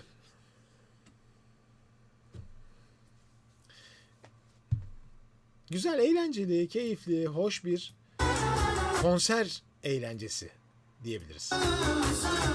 Hatta bir konser sürprizi yani. Çünkü seyirciyi çok ateşleyecek bir şey açıkçası. Ve o Levent Yüksel'in enerjisini hatırlatıyor. Ki hani bu parçayı da bu kadar sene içinde de okuyabilen kaç kişi çıktı bilmiyorum. Asil Gök'ün yaptı tabii ki. Şu an işte o var yani. Başka da okuyabilen yok açıkçası. Tebrik ediyoruz peki. Uzun bir video oldu ama umarım eğlenceli ve güzel bir video olmuştur. Özgün bilmiyorum. Bayağı konuşacak hikaye var çünkü gerçekten her ikisi arasında ama tabii. çünkü ben şimdi yaz boyunca dinlediğim için Özgün bunları sürekli bana gönderdi arkadaşlar. Ben de zaman zaman dinlediklerimde hep böyle aklımın bir köşesinde bir takım fikirler oluşmuştu. Bunları detaylı şekilde anlatıyorum sizlere. Last Dinner Party Performed Feminine Urge Transmit BBC Scotland. Bu nedir abi? Almışız bunu da. BBC Scotland diye bir şey mi var ya? Kim bunlar, ben şimdi niye almışım bunu? Yeni gruptu hocam. Yeni kız grubuydu. Ha. Yollamışlar. Grubun adı ne? Kim atmış hatırlamıyorum. The Feminine Urge mu bunun adı? Evet. The Feminine Urge. Doğru mu? Öyle bir grup mu var? Feminine Urge. Evet, var Valla öyle bir şey. kim Var. kim yolladı bulamadım da birisi İngiltere'de yeni bir grup diye yollamıştı. Sanatçı The Last Dinner Party Özgün. Grubun adı. Şimdi yakaladık. Ha, The evet. Last Dinner Party. 2021 yılında Londra'da kurulan bir İngiliz indie rock grubu. Grup Abigail Morris, Lizzie Mayland, Emily Roberts, Georgia Davis, Aurora Nishevsky'den oluşmakta. Kalıcı bir davulcuları olmuyor. Canlı performanslarına Cosper Mice onlara eşlik ediyor. Alternatif bağımsız müzik yapan bir grup. Bu tamamen başka bir şey ama yani. Yani bambaşka bir şey bu hani. Yani Cat's Eye gibi bir şey değil bu. Daha alternatif. Çok başka.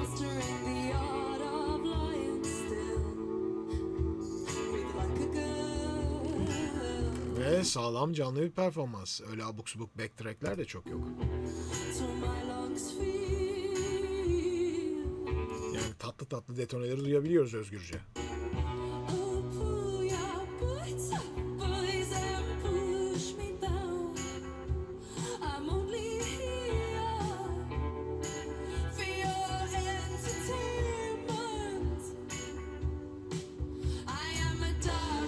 Gitarı harikaymış kızın ya bu arada.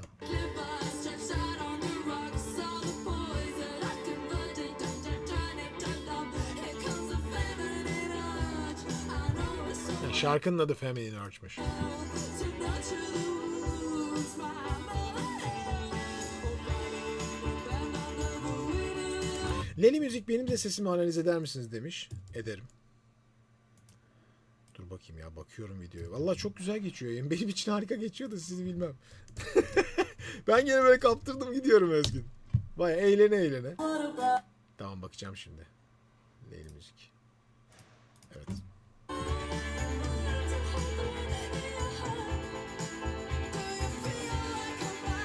Ya ama canlı performansı çok iyi değil bu kızın ya.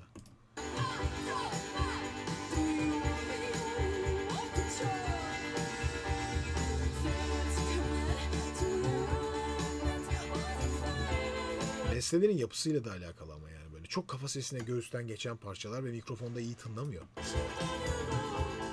Zayıf kalıyor bazı yerler. Seyircinin de pek tepki verdiği söylenemez yani. Tatlı tatlı detoneler.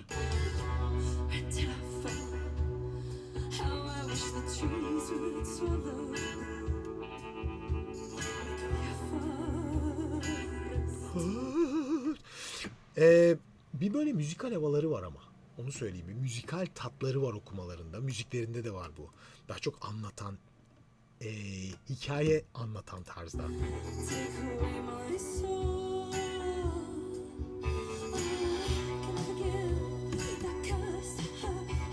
Kafa sesleri hep.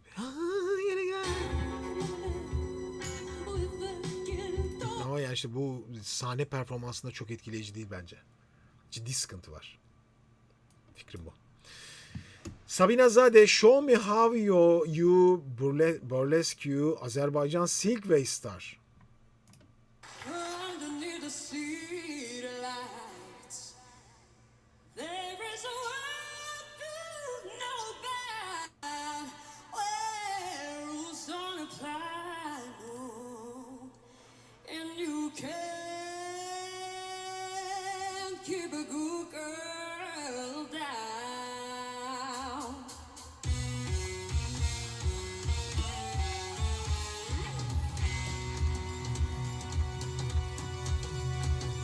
She come to the club looking for a good time. Gonna make that shake that money on a dime. Don't need a sugar daddy, she can work it just fine. Up on the table. Hey, hey, hey, baby, don't just come to life. Under the spotlight, all the girls wanna fall behind. We say, hey,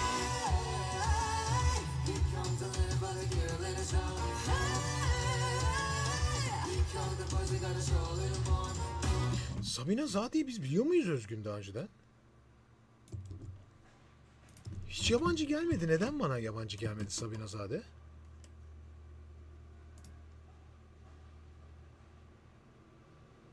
Ah, sesi açtım hocam. Evet, Eurovision'dan tanıyoruz. Ha. Kaç? 2024'te ismi çok geçti. Oradan mı tanıyoruz? Yani biz Evet, Eurovision'dan biliyoruz. sanki kendisini ben daha önce izlemiş gibiyim ama ya. İlk defa görmüyor gibiyim yani. Eurovision üzerine konuştuk hep, Sabina üzerine. Hmm. Ya 2024'te çok ön plandaydı. Çok 2024. konuştuk. Bir de şeyde hocam, The Voice'da, Azerbaycan Voice'da. Evet. Mutlaka orada da izledik. Ya bir şey var burada. Sanki izlemiş gibiyim yani çünkü ben daha önce görmüş gibiyim. Ses Azerbaycan 2021. Evet. Evet.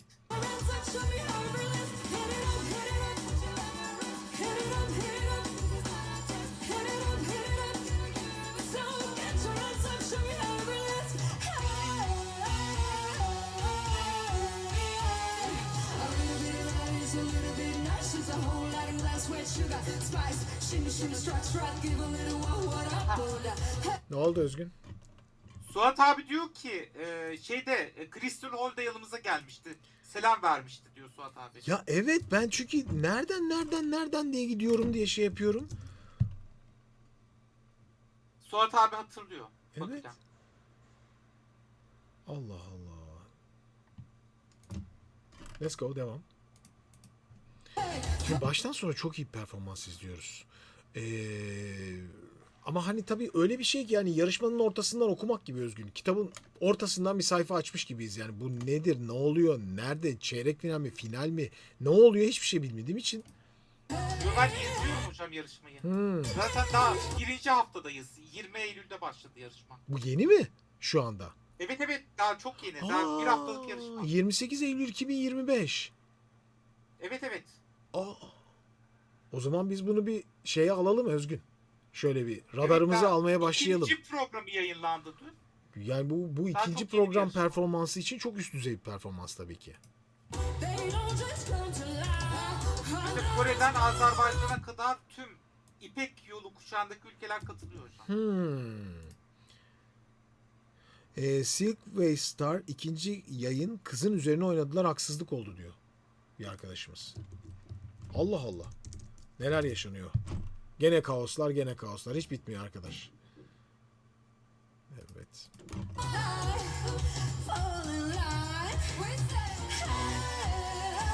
Bu arada salon çok güzel. Biletleri alalım. Rota hazır. Alalım abi.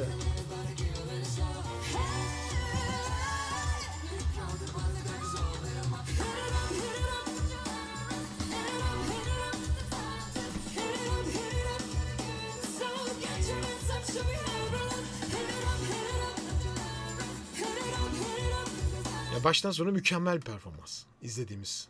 Yani en ufak bir kusuru olmayan ama tam bir kimlik ortaya koyuyor mu onu bilemem. Yani bir show izliyoruz.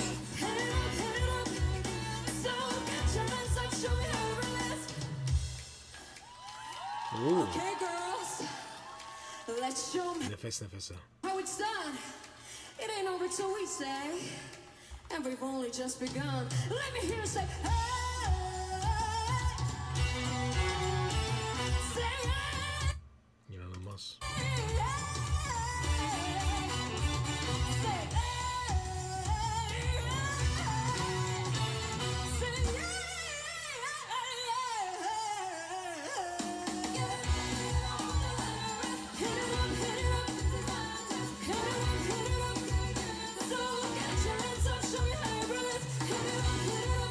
Ya acayip performans baştan sona.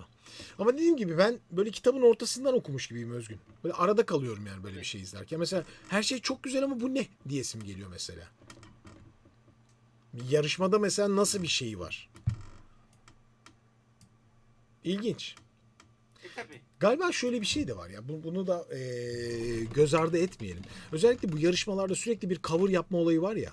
Galiba o da artık yani bir noktadan sonra Özgün şeyini doldurmaya başladı.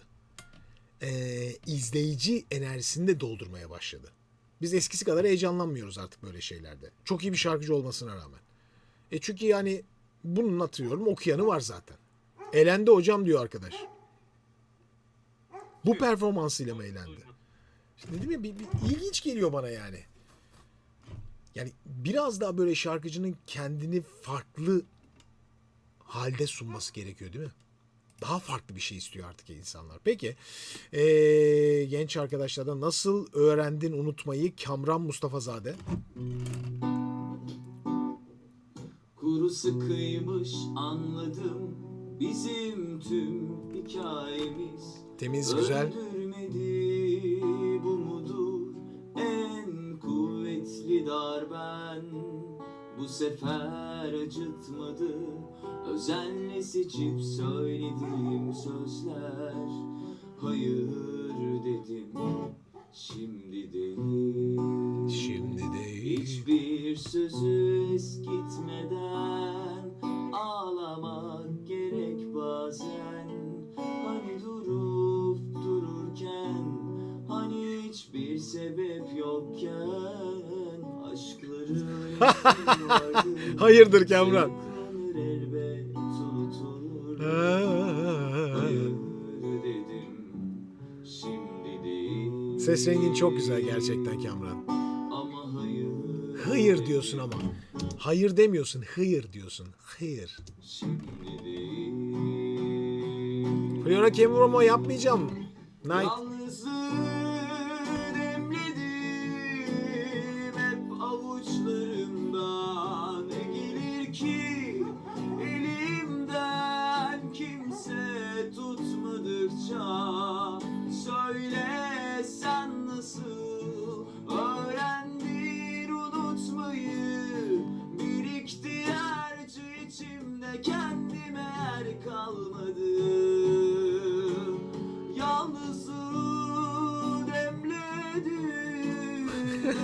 Nereden geldi? Yaptık çünkü Flora Kerimova var. Elimden kimse Değiştirdin her şeyi ya. tuttukça söyle sen nasıl öğrendin unutmayı. Ne yaptın ya? Ya tam böyle bir sabah kahvaltısına geldik. Sabah kahvaltısında güzel zeytin, peynir, işte karşımıza güzel yemekleri bıraktılar.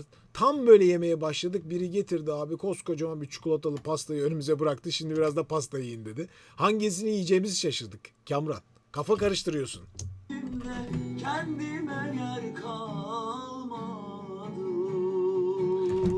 Temiz oku Kamran. Güzel sesin var senin. Peki. Bir şahıs analiz daha vardı. Kaderimde hep güzeli aradım. Süleyman Öztaş. MSKÜ Üniversitesi'ne hoş geldin etkinliği.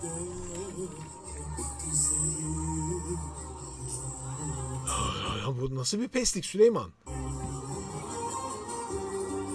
İçimdeki sazlar başka, söz başka. Allah! İçimdeki sazlar başka, söz başka. Söz başka. Bak sesi tuttun yani. Söz başka. Bak şimdi sana şöyle göstereyim bunu. Söz başka. Bu sesi öne taşıyacaksın. Söz başka oluyor. Hava alıyorsun yani. Aa. Yani güzel gibi gözüküyor ama değil. İçimdeki sazlar Buralar hadi tamam. başka, söz Söz başka. Okey. Hadi buna da tamam. Artık yeri değiştir ama. İçimdeki sazlar başka, söz başka. Hani A gitti. Söz başka. Öne. Hayalimde canlanırken muradım, hayalimde canlanırken muradım, duvardaki resim başka, sen başka. Yalnız izleyici ne kadar mutlu ya. Helal olsun be. Bakar mısınız? Başka. Herkes söylüyor valla. Sonra da sanat müziği öldü diyorlar. Ne yapacağız Özgün? Hiç de ölmüşe benzemiyor. Baya herkes de keyifle Yani. söylüyor yani. Baksanıza. Bak.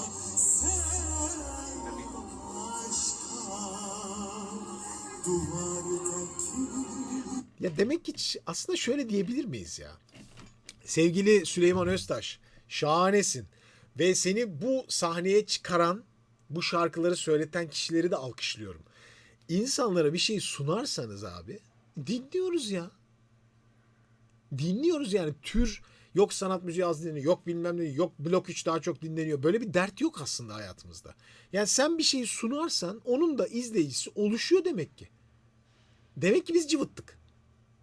Yani bütün buradan şeylere sesleniyorum. Bütün belediyelere, bütün böyle organizasyon düzenleyen organizatörlere, ya biraz herhalde kontrolü kaybettik yani. Ya bir şey para kazandıracak diye, en çok bunu kazanacağız diye hep en çok kazandıracağına inandığın adamları bir araya toplarsan bir süre sonra birazcık aslında gudubet kalıyorsun. Çünkü 10 tane 5 tane adama kalıyorsun. Başka da kimse kalmıyor hayatında. Ya bu böyle bir şey olamaz Özgün. Yani Evet. genç insanlar okul şenliğinde, hoş geldin şenliğinde bir sanat müziği söyleyen arkadaşı dinleyip hep beraber sözü bilip bilmese de eşlik etmeye çalışıyorsa bu bizim kültürümüzün zaten buna yatkınlığından geliyor. Bunu sahneye çıkarmazsan abi, bu arkadaşı çıkarmadın, benzerini de çıkarmadın, halk müziği okuyanı çıkarmadın. Çıkardın genel müzik, işte popüler olan şeylerden çıkardın. Ondan sonra dedin ki abi bu dinleniyor. Onu koyarsan onu dinler insanlar. Çok güzel bir ispatsın Süleyman Öztaş. Tebrik ediyorum. Hem seni sahneye çıkaran herkesi. Burada alkışlıyorum. Tebrik ederim size. Müthiş bir şey bu yaptınız. Hakikaten tarihi bir video.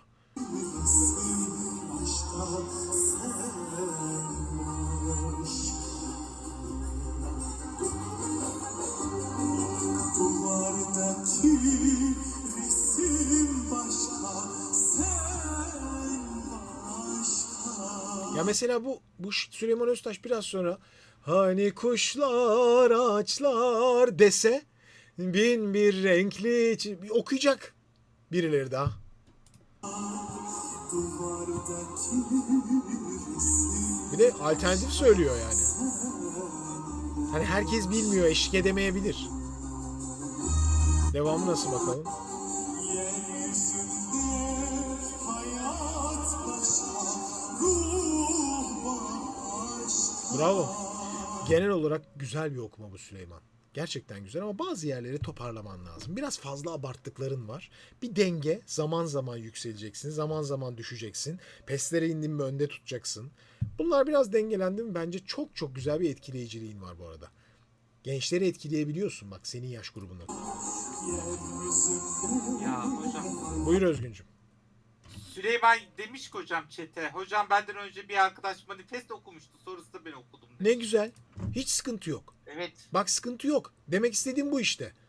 Abi genç herkesin sevdiği her şeyi herkes dinliyor. Bir sıkıntı yok yani. Ondan önce manifest okursun. Ne okursan oku yani. Cat's Eye'da okursun. BTS'ten de okursun. BTS'çiler küskün bana.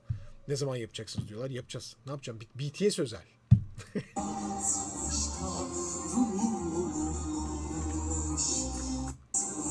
Peki tebrik ediyorum Süleyman. Bravo sana. Evet devam. Bu ne? Astro. Son dönemde çok beğendim de. Shirley Bassey. Özgün Günyar'ın özel isteği. Şimdi London Calling The Clash Cover. The Whoops diye bir şey.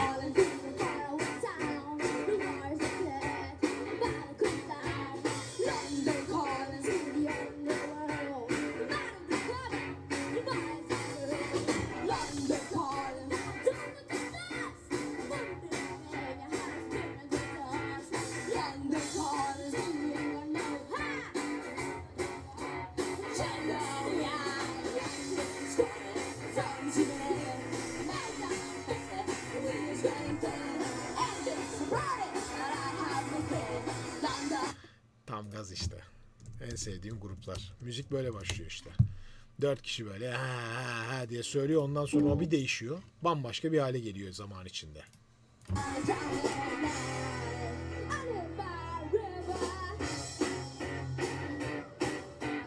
Gerçekten çok eğlenceli çalıyorlar. Devam. Haluk Levent cover'ı Dert Olur Samet Koç. Düşündürdü yine beni gözlerin, her bakışın içimde. Sevgili Samet. Şu nota sehpasını tam karşına koymayaydın. Neden? Sen bunu buraya koyduğun zaman karşında seni izleyecek kişiler senin yüzün yerine bazı açılardan nota sehpasını görüyorlar. Bunu tam buraya değil de böyle yanına falan doğru getirsen, zaman zaman baksan ve sözlere bakıp söylemesen mükemmel olmaz mıydı? O zaman belki oturmak bile istemezdin. Ayakta söyleyeyim derdin. Çünkü insanlarla direkt karşı karşıya gelecektin. Arana bir nota sehpası koyarsan sanki bir siperde şarkı söylüyor gibi olursun yani. Çekingenlik gibi olmaya başlar, anladın mı? Seyirciyi de etkileyemezsin böyle. 1-0 başlamışsın. Ya ben seni izlemeye gelsem böyle izlerim seni. Çünkü sen bana bakmıyorsun ki, sen sözlere bakıyorsun. Bir de oturmuşsun. Yüzünü de kapatmışsın.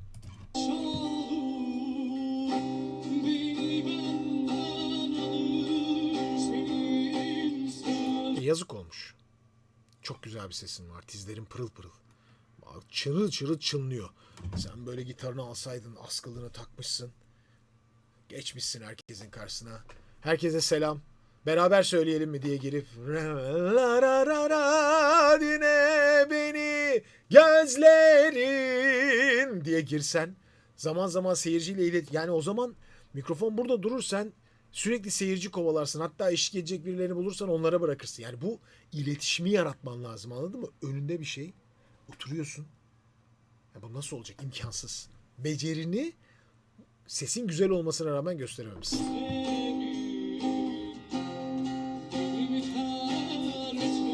Matem teşekkür ederim. Sezona iyi başladım.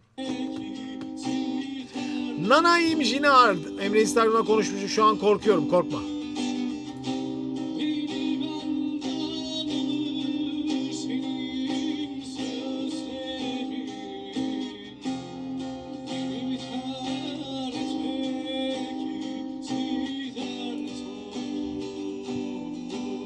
Tamam. Fikrim bu.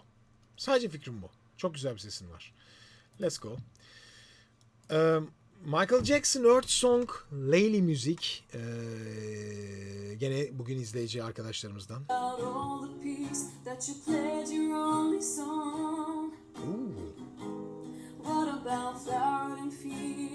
Ah, sesin çok güzel. Vibratoları nefis. Bayıldım. Layli Müzik. Çok iyi gidiyorsun. What about all the dreams that you said was yours and mine? Did you ever stop to notice all the children dead from war? Bir şey diyeyim mi sana bak. Gitar çalmana aynen devam et. Aynen devam et. Hiç bırakma. Ama zaman zaman böyle altyapılı coverlar da yap. Bayağı iyi şarkı söylüyorsun sen. Did you ever stop to notice this crying earth, this weeping shores? Özgün. Süper. Entonasyonun çok iyi Leyli. Çok güzel entonasyonun var.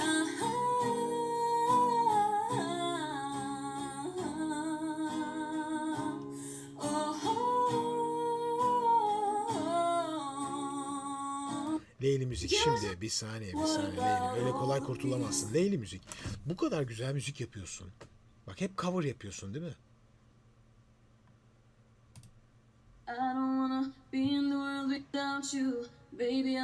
Çok iyi. Adın ne Leyli Müzik? Burada mısın sen?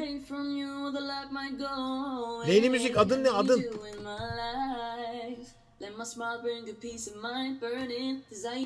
Çok iyi, çok iyi, çok iyi şarkı söylüyorsun. K-pop Demon Hunter söylüyor.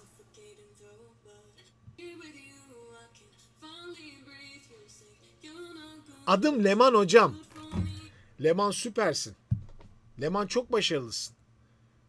Çok beğendim yaptığın işi.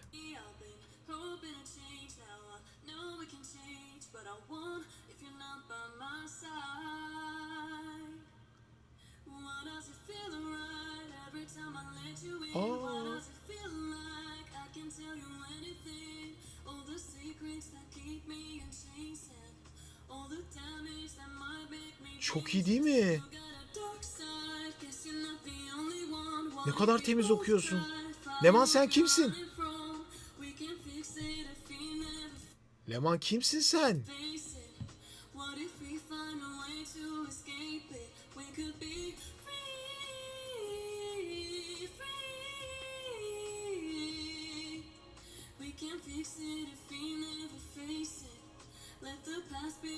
Çok sevdim. Değil mi ya? Ne güzel bir tarzın var. Entonasyonun çok iyi. Ona bayıldım. J-Hop söylüyor. Hadi buyurun. Ya hocam. Buyur Özgüncüm. Bir de Azerbaycan demiş. Düşünün yani. Ateş.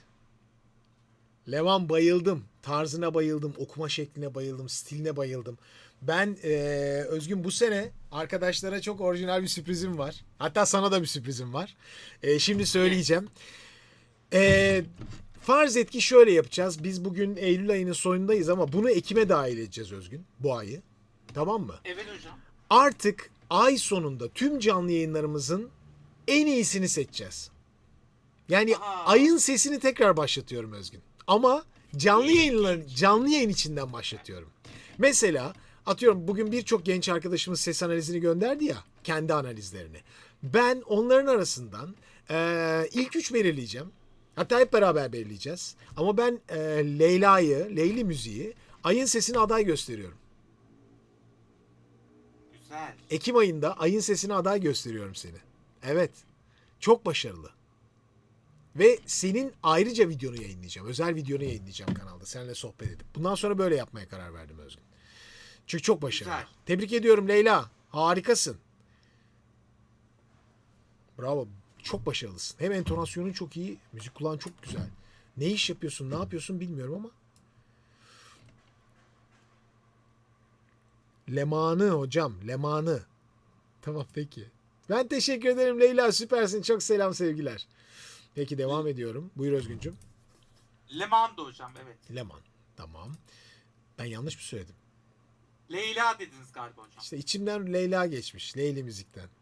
Leman Leyla diyeyim mi sana? Alma Hanım gelsin o zaman. Büyük solo konser. Haydar Aliyev Sarayı 2023. Ya Nedim ata ata konseri mi attın ya?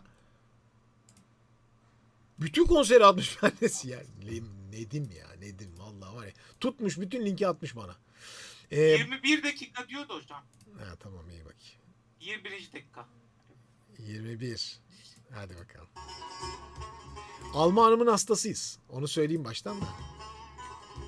Azerbaycan ziyaretimizde bir sonra Leman'la mutlaka bir araya gelelim diyor. Rota hazır. Evet Suat abi. Oy.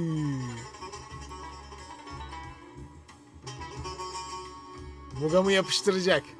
2023. Enfiyan yapmadınız telif diye bu full canlı lütfen. Dur. Şimdi dur.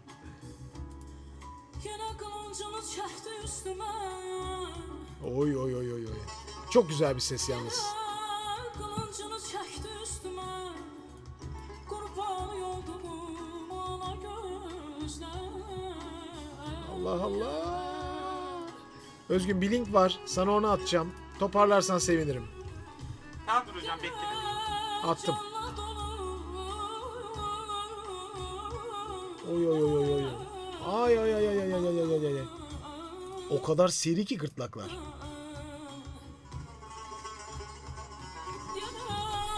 Canla dolup durdu qəsdimə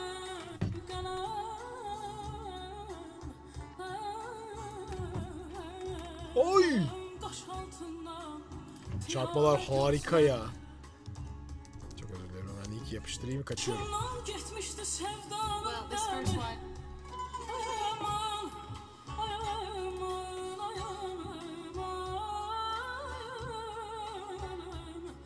Aslında biraz böyle şeyi andırmıyor mu ya? Nedim ondan sevmişsin sen. Böyle İbrahim Tatlıses'in tatlı çarpmaları vardı. Onları da andırıyor. Ohay. Bol çarpmalı. Başımdan getmişdi sevdanın dəmi Oy.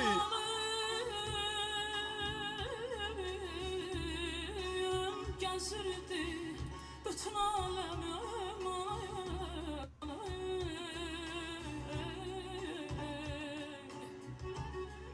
Bu dustaq könlümü deyin yenə mi Bu dustaq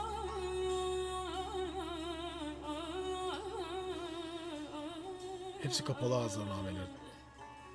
Bu dustaq könlümü deyin yenə mi Çəkdiniz sorğuya suala gözlər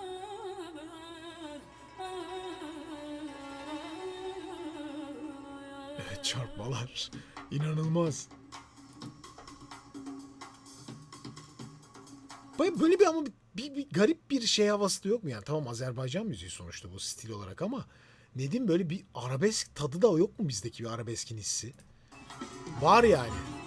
Kulaq üstə gələn gözəl əllərində gül oynar Tamam tam senlik işte. Sonar kimi süzən gözəl oynayınca tel oynasın Kulaq üstə gələn Leyli Müzik. Hocam aslında Ses Azerbaycan'a katılmak için başvuru yapmıştım ama geçemedim. Şaka mı? Çok üzüldüm ya. Bence hiç bıkma bu sene bir daha yap. Mutlaka bir daha yap. Bence daha iyi kayıtlar yapabilirsin ama dedim ya sen böyle hep böyle akustik okurken yapmışsın hep. Yani düzgün bir altyapıyla hiç yapmamışsın kayıt. Bak ondan olabilir. göz Ya harika bir konser denedim. Bir gün oturup izleyelim seninle bunu. Müthiş. Peki. Neler kaldı? Şöyle yapmaya çalışayım kalanları. Bu arada Özgün sana atmıştım. Onun linki atabildin mi bana? Evet. Çok teşekkür ederim. Hemen onu da alıyorum. Önemli değil. Her zaman. Aldım. Seni sevmeyi Mr. Yanık. ödüyorum. Kahretsin.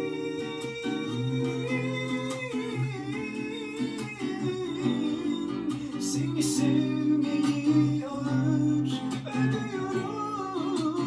Kahretsin. Yok ama bu yaptığın senin sadece sesi çıkarmak Mr. Yanık. Şarkı söylemeyle bir ilgisi yok bunun. Kahretsin. Böyle hani kahretsin yapamıyorum. Melodi okumuyorsun. Sen bir sese takılıyorsun. O sesin peşinden koşuyorsun. Ama o ses o şarkıyı söylemiyor farkındaysan. Başka bir sesi çıkarıyorsun sen. O sesi çıkarmak o şarkıyı söylemek anlamına gelmez. İkisi farklı şey. Ve aşağı düşüyor sesin. Sürekli aşağı düşmek istiyor. Kaçtıkça sana Biraz böyle sahte bir renk gibi bu ha. Senin gerçek rengin değil gibi. Bence bunun peşinden pek koşma. Temiz şarkıyı okuduğun tonların peşinden koş, tamam mı? Daha doğru bir şey yapmış olursun ses gelişimin için. Evet. Bakıyorum başka Süper Chat'ten Tefo atmış. Hocam analiz demiş. Şimdi birkaç tane daha almaya çalışacağım. Sonra zaten artık benim için ayrılan sürenin yavaş yavaş sonuna geldim. Çok özlediğim bir yayında gerçekten. Yavaş yavaş sezon açılacak. Beryam o Fortuna Karloff Beatbox.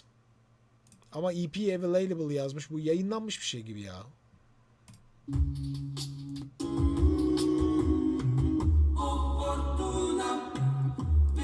Bu nedir abi? Yemeyelim. Sanki böyle bayağı çatır çatır telif yiyecekmişiz gibi bir his var içimde çünkü. Bence. Bence bundan yiyeceğiz bir telif ya. Evet, bu yayınlanmış bir iş yani başta sona. Hellion Is one of Akustik. my most requested songs probably ever, and it's probably one of Jeff's as well. This is actually the first song that I wrote with Jeff, but it 25 dakika. Gave it up. The chemistry was not Kim bu enough. kız? Oh, we just collide. I hate myself. Ha, Hellion sen when I istemiştin. say Canlı ama bu. I need tonight to say goodbye. I will give what's left Çok güzel bir sesi var yalnız ha. tight. O A7X Mad Shadows yaptım ben daha önce. So rush over me Oy. one more time. I will miss you torn apart after tonight. Harika bir sesi var. Ben böyle seslere bayılırım. Nefis. Tizlerindeki o güzel kafa sesini hafif göğüs sesi katarak yaptığı şey var ya bakın. Miss you torn apart Emily'nin rengi gibi Evanescence'in solisti. after tonight. Çok basmıyor ama tatlı bir renk. Çok dinlendirici. Böyle sesler mükemmel ya. Hakikaten bambaşka renkler bunlar. And we can't fix it. Rush Nefis bir soprano. over me one more time. The end is coming. Rush over Nefis. over me. 'Cause I will miss you. Ya harika sanat müziği söyler Türkiye'de olsa.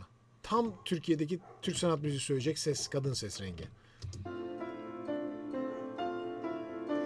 'Cause I will miss you.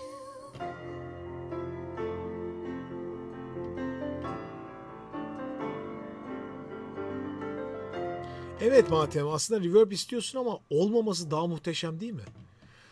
Bakın şöyle bir şey söyleyeyim. İnternette Münir Nurettin Selçuk konserleri yazın. Abi konserde reverb yok. Bakın bırakın şeyi, konserde reverb yok. Bambaşka bir havası var. Reverbsüz okuma seyirciyle öyle bir yapıştırıyor ki solisti. Yani mükemmel hissediyorsun abi. Şarkıcının gerçek duygusunu burada alıyorsunuz, biliyor musunuz? Yani şunu sorgulayayım mı Özgün? Reverb'lü mü, reverbsüz mü? Evet. Hadi buyur. Hemen bir anket açıyorum. Anketçiler. Reverb'lü mü? Dur. Reverb. Reverb gülücük anketi. Reverb'lü mü? Reverb'süz mü? Alın buyurun. Hemen anket geliyor. Buyurun başladı. Yapıştırın. Reverb'lü mü, reverb'süz mü?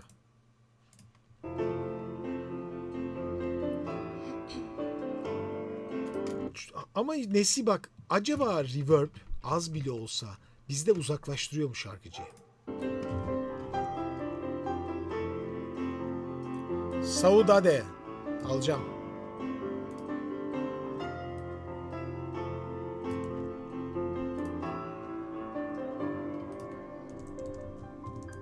Ya kadın bambaşka bir hava yaratmış. Hold on to me now. Yo. Before we lose this, I keep breaking down. Yani evde gibi değil mi kadın ya? Evde sanki burada yanında gibi yani. Bu hissi hiçbiri veremez. Yani bu tüyler diken diken hissini verdirir bu solist işte. Can I do this? I need tonight to say Ki hafif reverb var. goodbye. To say goodbye. To say goodbye. Nefis, nefis.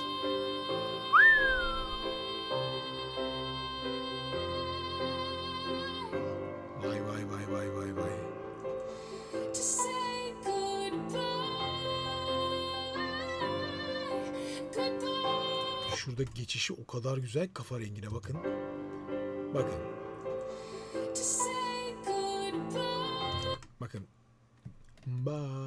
Aşağı doğru karşıya. Bakın. Kafa pozisyon değiştiriyor yukarı bölgeye. Ay, yukarı alıyor sesi. Müthiş bir geçiş, müthiş. Çok iyi bir şarkıcıymış. To say goodbye. Ortada, yukarıda.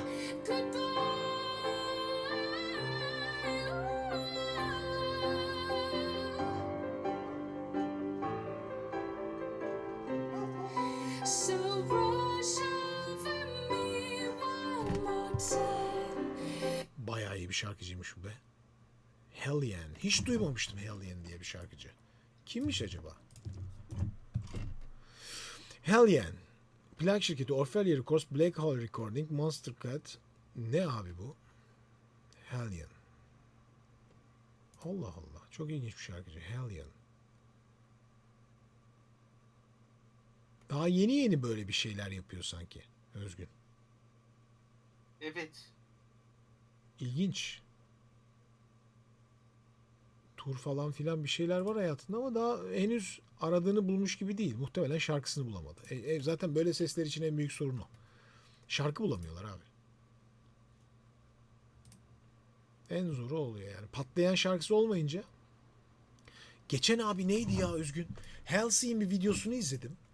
Diyor ki ben 100.000 kopya sattım diyor son albümünde diyor. Az geldi diyor insanlara diyor. O nedenle diyor benim şarkıma promosyon yapmadılar diyor. Bir daha da albüm yapmıyorlar bana diyor. Duydun mu onu? Yok hocam. Rezalet. O acayip bir şey yani. Bu Amerika'da yaşanabiliyorsa Ya öyle oha. Bak, hatta albüm diye şey yaparsam çok acayip bir röportaj.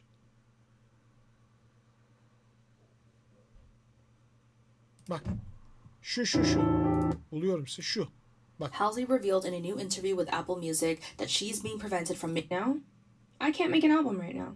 Explains that the reason is because the İzleyin label şimdi. thinks The Great Impersonator was a flop. This is the clip from the interview. I can't make an album right now. Şu an albüm yapamıyorum. I can't make an album right now. I'm not allowed to. I can't make an album right now. Yeah, I don't like the sound of that. Yeah, what's the reality? Because The Great Impersonator didn't perform that the way they thought it was going to. And if I'm being honest with you, the album sold 100,000 fucking copies first week. 100.000 ilk haftada sattı diyor şarkı. That's a pretty big first week, especially for an artist Bence harika bir başlangıç ilk hafta için diyor. Yani birçok insan bu 100.000 satışı yakalayamıyor artık diyor. who hasn't had a hit in a long time. Yeah. The tour is the highest selling tour of my entire career.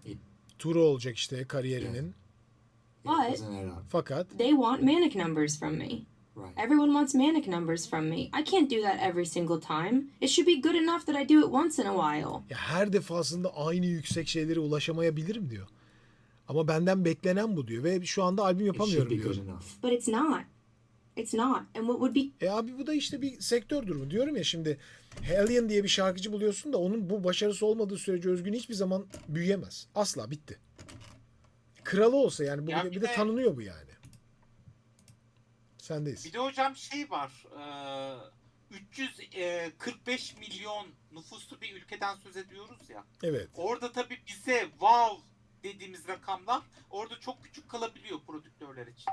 Belki de Halsey onu yaşadı. Yani aslında tam öyle düşünme. Onun gibi düşün ama tam da düşünme. Çünkü zaten albüm satılmıyor. 100.000 tane sattım diyor. Yani albüm sattım diyor. Yani indirildi demiyor. Dikkat et. Streaming değil bu. Ona rağmen tutmuyor diyor. Bu çok farklı bir şey. Ama artık zaten albüm satılıyor mu hocam? Yani bedava değil mi hepsi? Demek daha fazla satılıyor. Satılması isteniyor. Yetmiyor yani o satış. Ha. İlginç bir şey. Ya bu incelenmesi gereken bir durum aslında. Hatta bunu ChatGPT'ye soralım. Bak Evet. hadi buyurun şimdi. Çünkü benim bildiğim normalde Spotify ya da iTunes'tan Yo, biz çok- şarkı satın almıyoruz.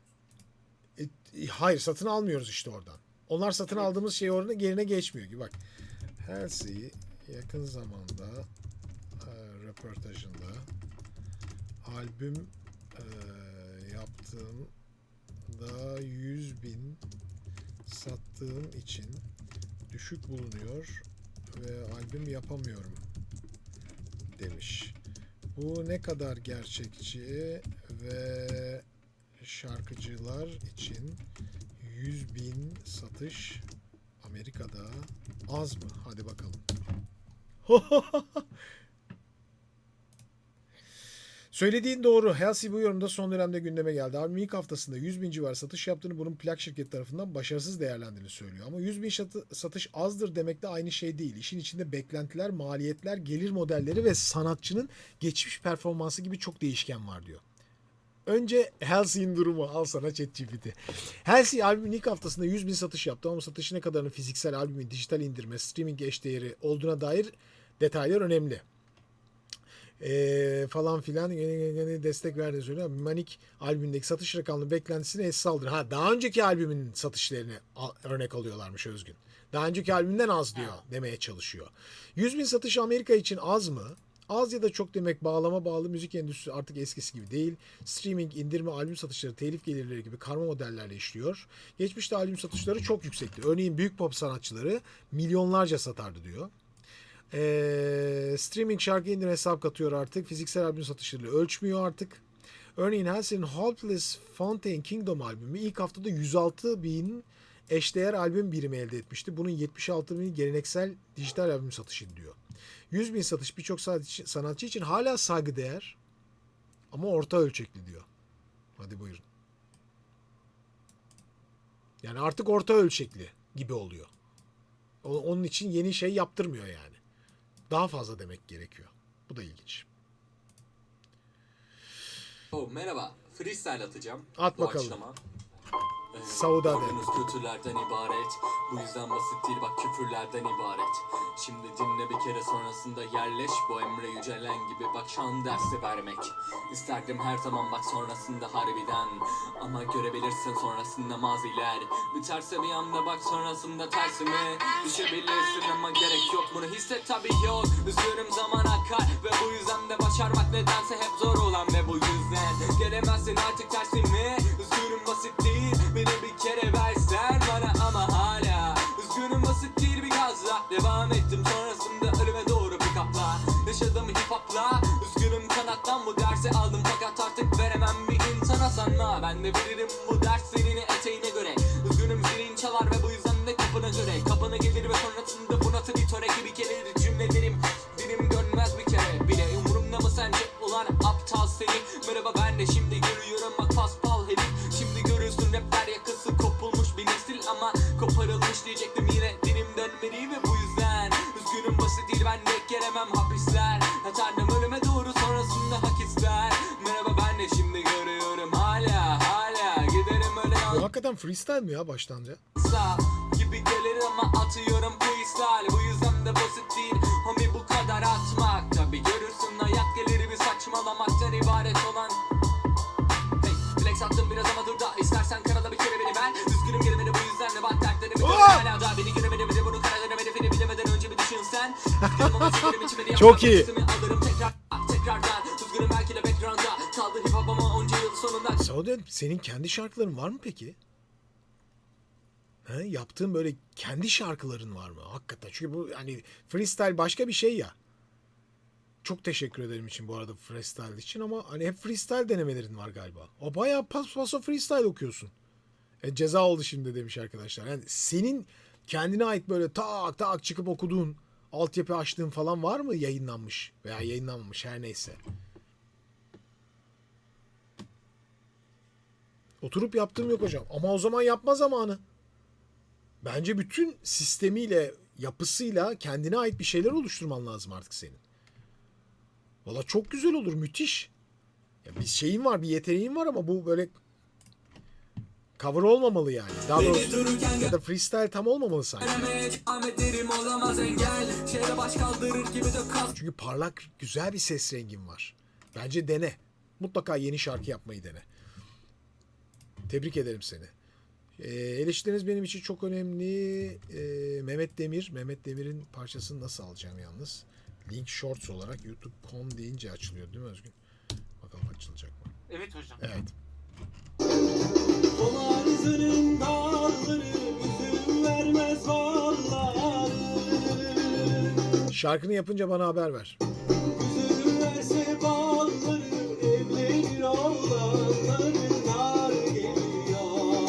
Yana yana bu ayrılık zor geliyor. Ah nerelerde yatıyor, şapırdatıyor. Memo bence 10 numara iş yapıyorsun. Hem sesin güzel. Ses rengin harika bu arada. Keşke devamı olsa. Dolarızının dağları üzüm vermez vallahi. Üzüm verse balları evlenir oğlanların nar geliyor. Yana yana bu ayrılık zor geliyor. Bu arada Nesi Abdullayeva. Biz Azerbaycan'dayken neredeydin ya? Keşke sen de gelseydin Caz Bakü'ye. Tebrik ederim seni. Güzel iş yapıyorsun ama çok az video var kanalında. Biraz besle. Ben bugünlük bu kadar. Özgün seninkiyi de alamadım ya. Kızacak arkadaşlar şimdi. Sonraki ileride yaparız hocam. Tahmin ediyorum Banevi'ninki canlı değil. Zaten onu alamam. Yani böyle bir performansı alamam. Canlı performansı lazım. That Symbolic Live in LA var. Hadi onu kaydediyorum. Belki gelecek haftalarda tekrar cebimizde dursun. Bakarız. Banevia'nın hocam Buyurun. Michael Jackson taklidini izlediniz mi? Hayır. Ne? Ya inanılmaz bir şey o TikTok'ta. Şaka. Bir ara onu izleyin hocam. Yayında. Dur Özgün senin isteğini. Ben bu merak kadar ettim. yetenekli bir rapçi görmedim yani. Allah Allah. Baneva Michael Jackson. Evet zaten internette var. Baneva Michael Jackson. Ha nerede? Bulayım mı hocam? Bir dakika.